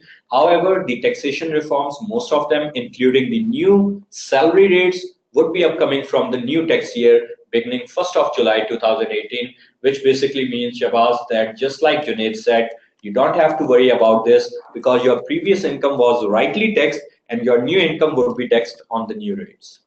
Next one is Shahbaz Makhdoom. So the categorization of salaried and non-salaried has now been abolished. Junaid. Sorry, what's the question? Mr. Shahbaz is asking whether the categorization of salaried and non-salaried has been abolished. No, the categorization is still there. I mean, it hasn't been abolished. True. Next, Jori Lal is asking, I understand tax slab for salaried is not correct. For example, if you calculate 10% on 2.4 million, it would be 240K plus 60K according to earlier slab, and the aggregate amount would be 300K. Instead, rupees 180K, which is mentioned in the slab. Jori, this is the new slab. This is the new, that one which has been announced by the PM, and this would be applicable from 1st of July. Usman Yusuf is asking, revised rates will be applicable to both salaried and business individual. Junaid sir? Usman sir is asking you whether these revised rates are applicable to both individuals and business individuals. Yeah, they have a revised for both. Salaried and business, both are covered. Yeah. Yes, thank you. Muhammad Hamza is saying, is there any chance that before start of the next year, the new tax slab is aborted? I mean, you could comment better on that. But of course, things will have to pass through Parliament. That's what I believe. So there could be few changes. But what I have heard from my community that this won't be changed and this will be approved the way it is. Great. There are two aspects to this. One is the legal and the other is practical. Legally, that has to go to Parliament, as you have mentioned, or through an ordinance. So the new incumbent government at the earliest can take office at the end of August or September or somewhere in August. So the rates would be enacted from 1st of July. So practically, it's highly unlikely that it can be abolished before that. And even going forward, such a move to be reversed can have certain implications. So yes, I agree with you, Junaid. Very less likely in terms of both legal procedures and the practicality that this can be abolished before next tax year. Next question is from Ahmed Jahangir. 1.2 million exemption limit is also for businesses. Ahmed, I think Junaid already answered that yes, this is for business individuals, not all businesses. So like if you are companies, you are corporate entity or AOP, no, this is not applicable to you. If you are a sole proprietor, yeah. Shabazz Makhdoom is asking, but it says tax rates for individuals and another table for AOP. There is nothing classifying them between salaried and non-salaried. For you, Junaid. Maybe you just a bit clarification for them. So the rate would be applicable, as you just mentioned a few seconds ago, that the specific segregation is about corporate or businesses running in the form of AOPs, and all other individuals, whether they are salaried or they are non-salaried, they have been given the leverage of the new applicable tax. True. We have another question from Mr. Jawaharlal, who is saying this amount is calculated on new slab. Please check the one in the slab of the Income Tax Amendment Ordinance 2018. Okay, sure. We'll do that, Jory, if we have time at the end of the session, or I'll be sharing my contact detail. You can feel free to shoot me an email and I'll definitely get back to you. SN Iqbal is asking, wow, quite a name. Yeah, I was just about to comment. Great. Do you still need to declare your foreign income, which has been declared abroad, but is not taxable, as it is below the annual taxable threshold? Junaid sir. I think I should comment. You should comment on that. I mean, you're Okay. better in a better position. Essence of, we just read about section 116A.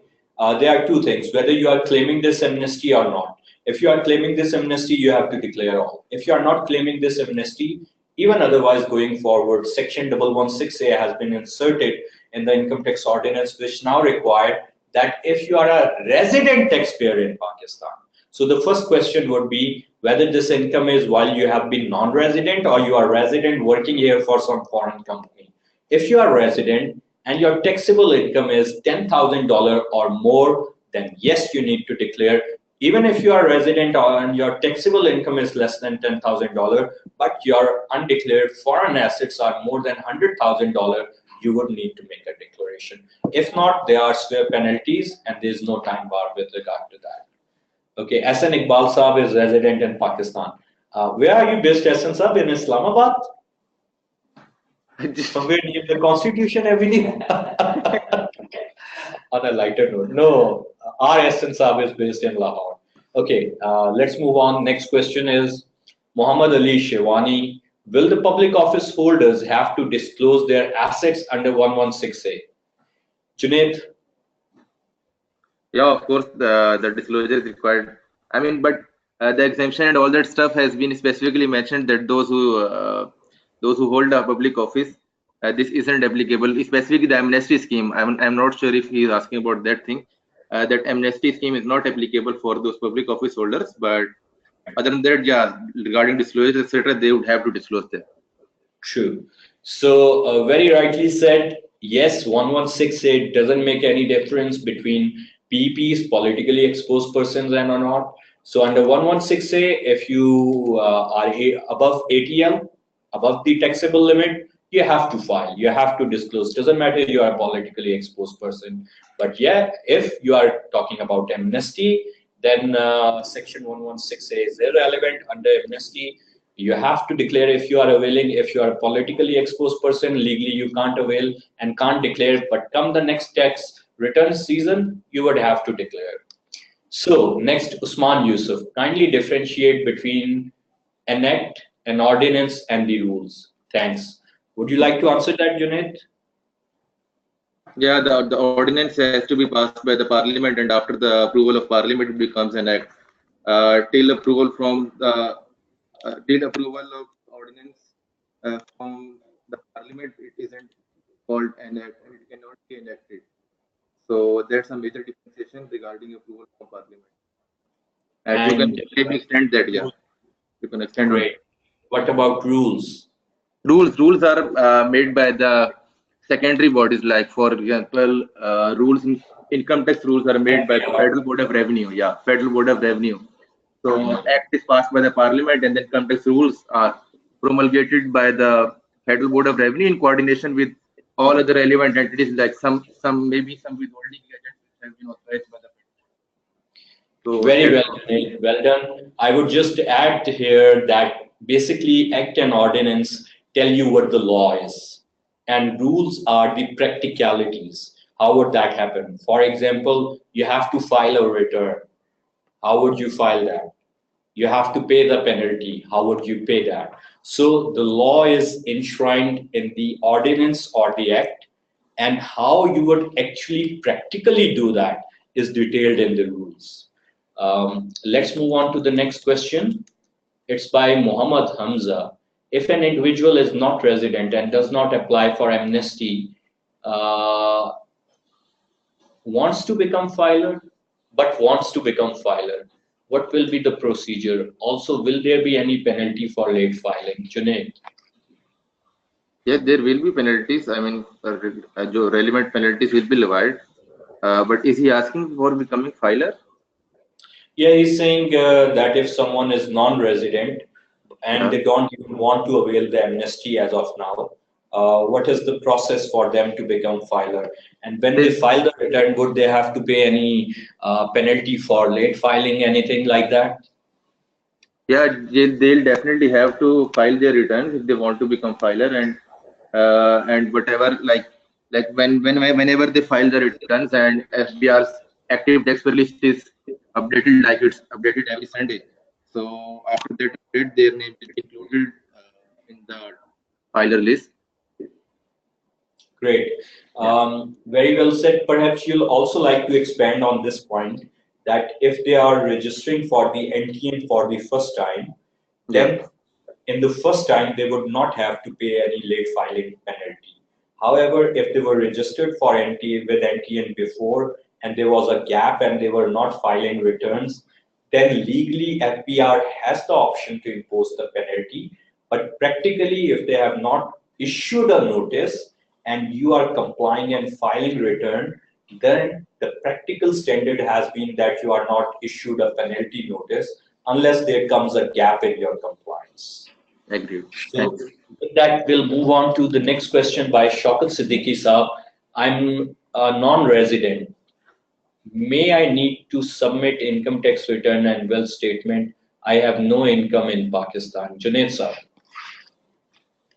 If you are non-resident, you are of course not required to do so, but some people still prefer to do so, just because they have some kind of some transaction in Pakistan, and it is being heard that in the coming budget there will be more benefits for becoming a filer, and there would be certain kind of transactions where only filers would be allowed to do that stuff. So it would be better if we all do return filing. And there is no harm in filing a return even if you are non-resident, because you have some practical ties to the country, and you were born in Pakistan and you are a Pakistani. But of course, yeah, if you are from legal aspect, if you are a non-resident, then there is a legal Good. ability for you. We are losing your voice, Junaid. Can you get the mic closer to your mouth? Hello, can you hear me now? Yeah, perfect now. Okay. Okay, great. So very well answered. Another point which I'd like to add is that perhaps you'll also need to see whether you have some property based in Pakistan or not. And depending on that, you should be able to reach a more practical decision with regard to your own circumstances. As Junaid has shared, there has been a continued trend of developing filer versus non-filer, which is expected to continue.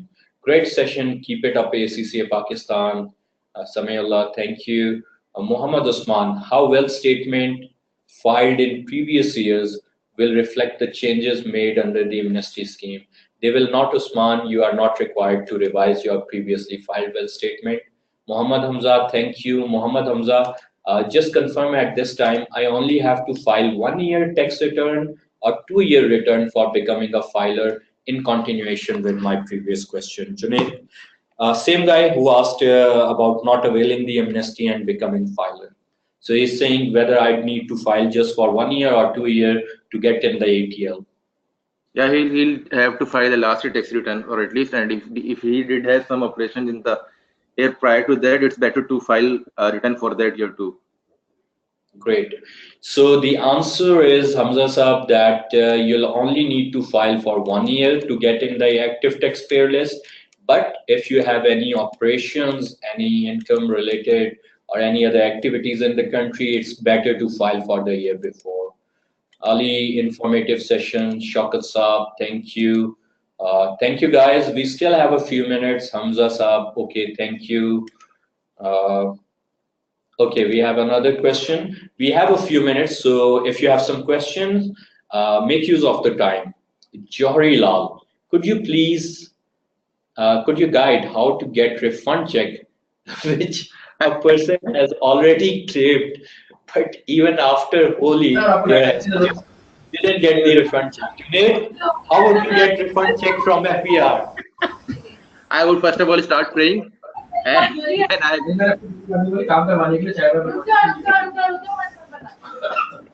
Okay.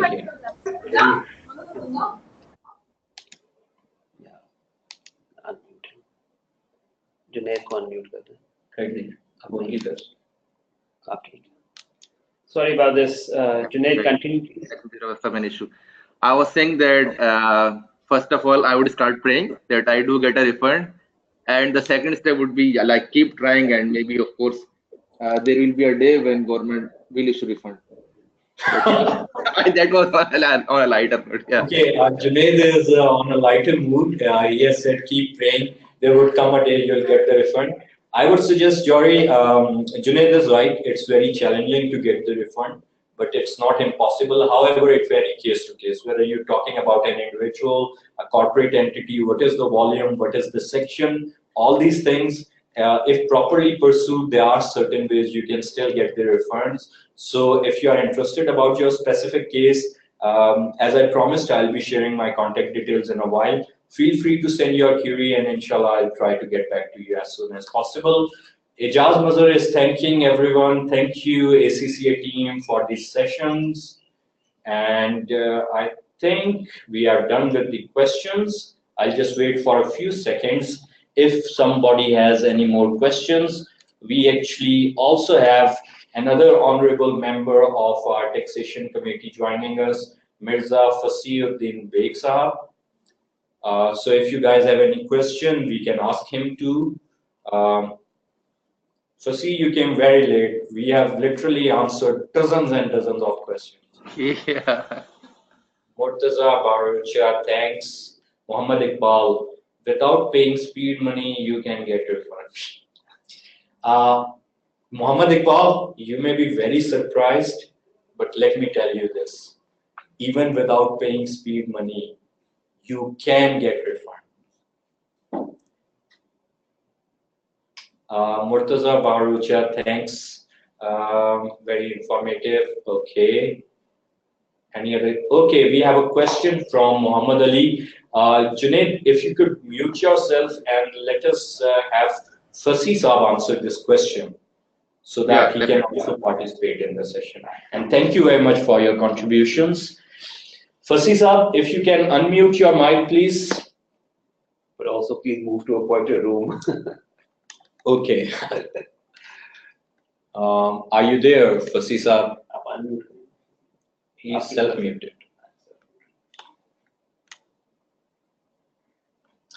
Okay, the question is by Muhammad Iqbal Saab. Oh no, that was done by Muhammad Ali Shivani. If you have done an irrelevant question, please. How can someone be a member of ACCA tax community? Okay. That's something that you can answer. Or Okay. maybe I can answer. Sure. How can someone be a member of ACCA tax community? Okay, the term we referred to was ACCA tax committee. You are all member of ACCA tax community, being ACCA professionals. How to become a part of ACCA taxation committee is, if you do have a good profile, you have been working in the field, you are experienced, from time to time, we invite expression of interest. In fact, one is planned for the next week as well. So you can respond to that, and then ACCA reaches out to you, and hopefully you can spare some time and contribute. It is basically voluntary work. All these members take time out of their personal schedule to serve the whole fraternity. So look out for the email next week, respond if you want to be a part of it, and we would love to have you on board. Next one is by Usman Yusuf. Under which head of income tax online challan for amnesty scheme will be generated? I think Fasi Saab is not available, so let's ask this from Yawar. Yawar, can you unmute your mic, please? जी sir. Hello. Yawar, we have a question for you. Usman Yusuf Saab is asking, under which head of income tax online challan for amnesty scheme will be generated? I believe he is trying to ask that when you generate the e-challan, which head would you select? I think अभी तक जो है वो हमने online चालान कोई create नहीं किया. Hopefully इन लोगों ने ये ऑप्शन प्रेजेंट कर दिया हो. जब हम ई चालान बनाते हैं तो वहाँ पे ऑप्शन आ रहे होते हैं कि आपने रिटर्न के साथ पे करना है, आपने विद होल्डिंग का पे करना है. तो होपफुली ये एक ऑप्शन इंसर्ट कर दिया होगा या कर देंगे उस सिस्टम के अंदर. I think so. If you can answer this question. Sure. Thank you, Yawar. Very well answered. इसमें आपके पास दो ऑप्शंस हैं. जब स्पेसिफिक आपके पास ऑप्शन ना अवेलेबल हो, जब तक इंट्रोड्यूस ना हो, you can always select this being a tax, income tax. You can either go for income tax or the option of others. I would advise income tax till the time it's inserted. We were told that it would be inserted by today, so hopefully it would be by now. If not, and you want to do it quickly, although you still have time, then you can straight away select income tax, because this is income tax that you are paying along with this amnesty, and you simply attach that challan with your application form while filing it through FPR's portal. Okay, Muhammad Iqbal says it's a surprise for me. I know, Iqbal sahab, people can get refund by speed money is a surprise for many, but it still happens. We are full of surprises. Muhammad Usman Ali is thanking, Ali Saab is thanking you, Yawar, for the answer.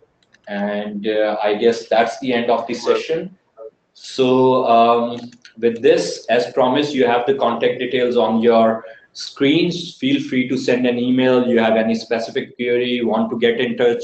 If you send a WhatsApp message or an SMS, please do introduce yourself and mention you attended this session. I'll then get back to you as soon as possible. And now, before handing over to our regional head of member affairs, Arun Jan Saab, I would like to thank all our panelists today, Junaid, Fasi, Yawar, Munir, who spared time out of their busy schedule on a working day and became a part of this, so all of you can benefit. And thanks to ACCA, which has been the first professional body to conduct these sessions, CPD sessions on these very timely topics, to set the trend and the bar high for the members. And we hope these have been beneficial for you. And keep coming updating us with your comments about the sessions you'd like to see. Thank you very much for sparing the time. And I'll now pass on this to Arun sir. Yes, thank you very much. And to begin with, I'd like to appreciate the entire taxation subcommittee that was working under the kind leadership of Umar Zahir. I think the subcommittee has done a phenomenal job, not just preparing the budget proposal, which we are actively now, ACCA Pakistan's budget proposal, which we are actively promoting to all the relevant individuals. It has been shared with all the ACCA members who are active, around 5,500 individuals. It has been sent to most of the CFOs in Pakistan and almost all the regulators, around 1,500 such individuals. So that has been done, and that's, the credit of that purely goes to the taxation subcommittee. I would also like to share with all of you that the interest in local taxation I mean, this, when we used to discuss ACCA, the qualities of ACCA members indoors within the ACCA circles, we always used to say that ACCA members need to have better grip over the local taxation.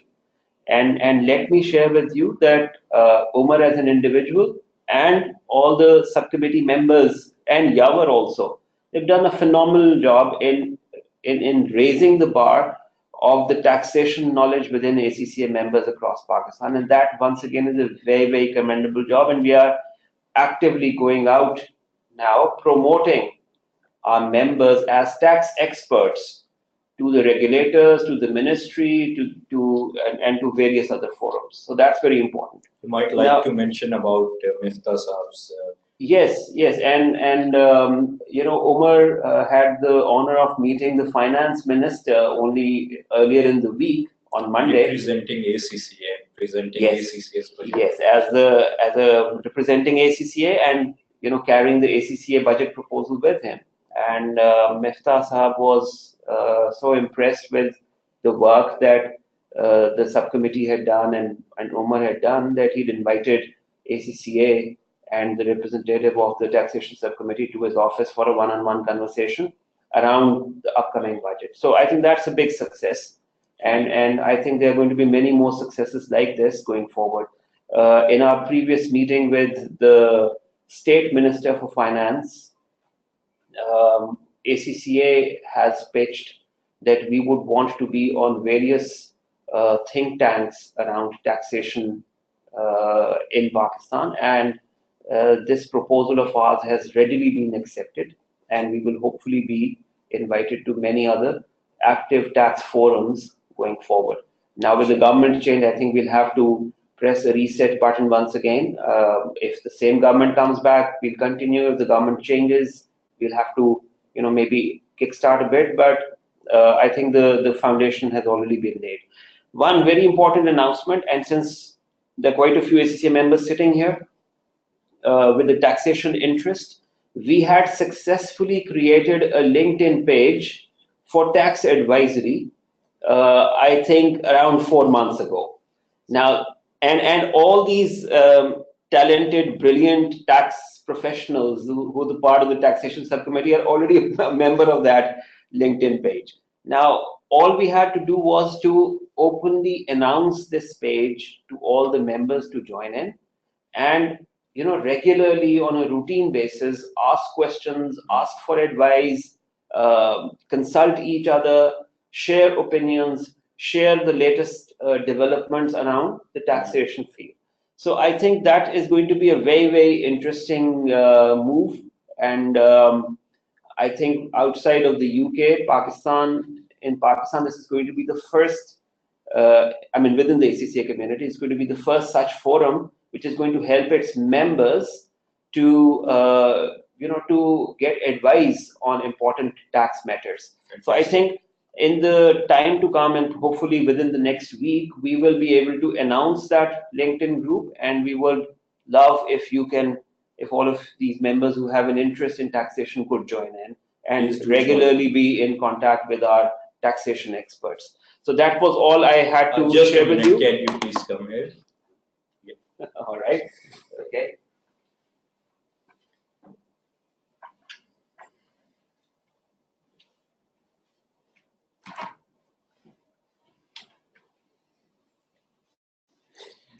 In the end, before Harun Saab says goodbye, on behalf of all the ACCA members, we would like to thank you for your phenomenal work and the support. This wouldn't have been possible without you. Thank you very much. Thank you indeed. Excellent work, and I think this is an excellent idea as well, where we have brought in the entire subcommittee to talk to the membership base. Thank you to all other taxation subcommittee members as well for your time and for your effort. I think this work is exemplary, and from this point onwards, we go step by step towards, you know, making ACCA members more tax savvy. Tax savvy, not tech savvy, tax savvy also. True. Great. Thank you very much. And that's all from here. Please share your feedback with us about this session, about yesterday's session. And last announcement, we will be sharing your certificates with you, hopefully by tomorrow. The handouts you would have downloaded and certificates either tomorrow or early next week, you will receive them in your email. Thank you so very much for your interest, and take care of yourself. Have a nice weekend.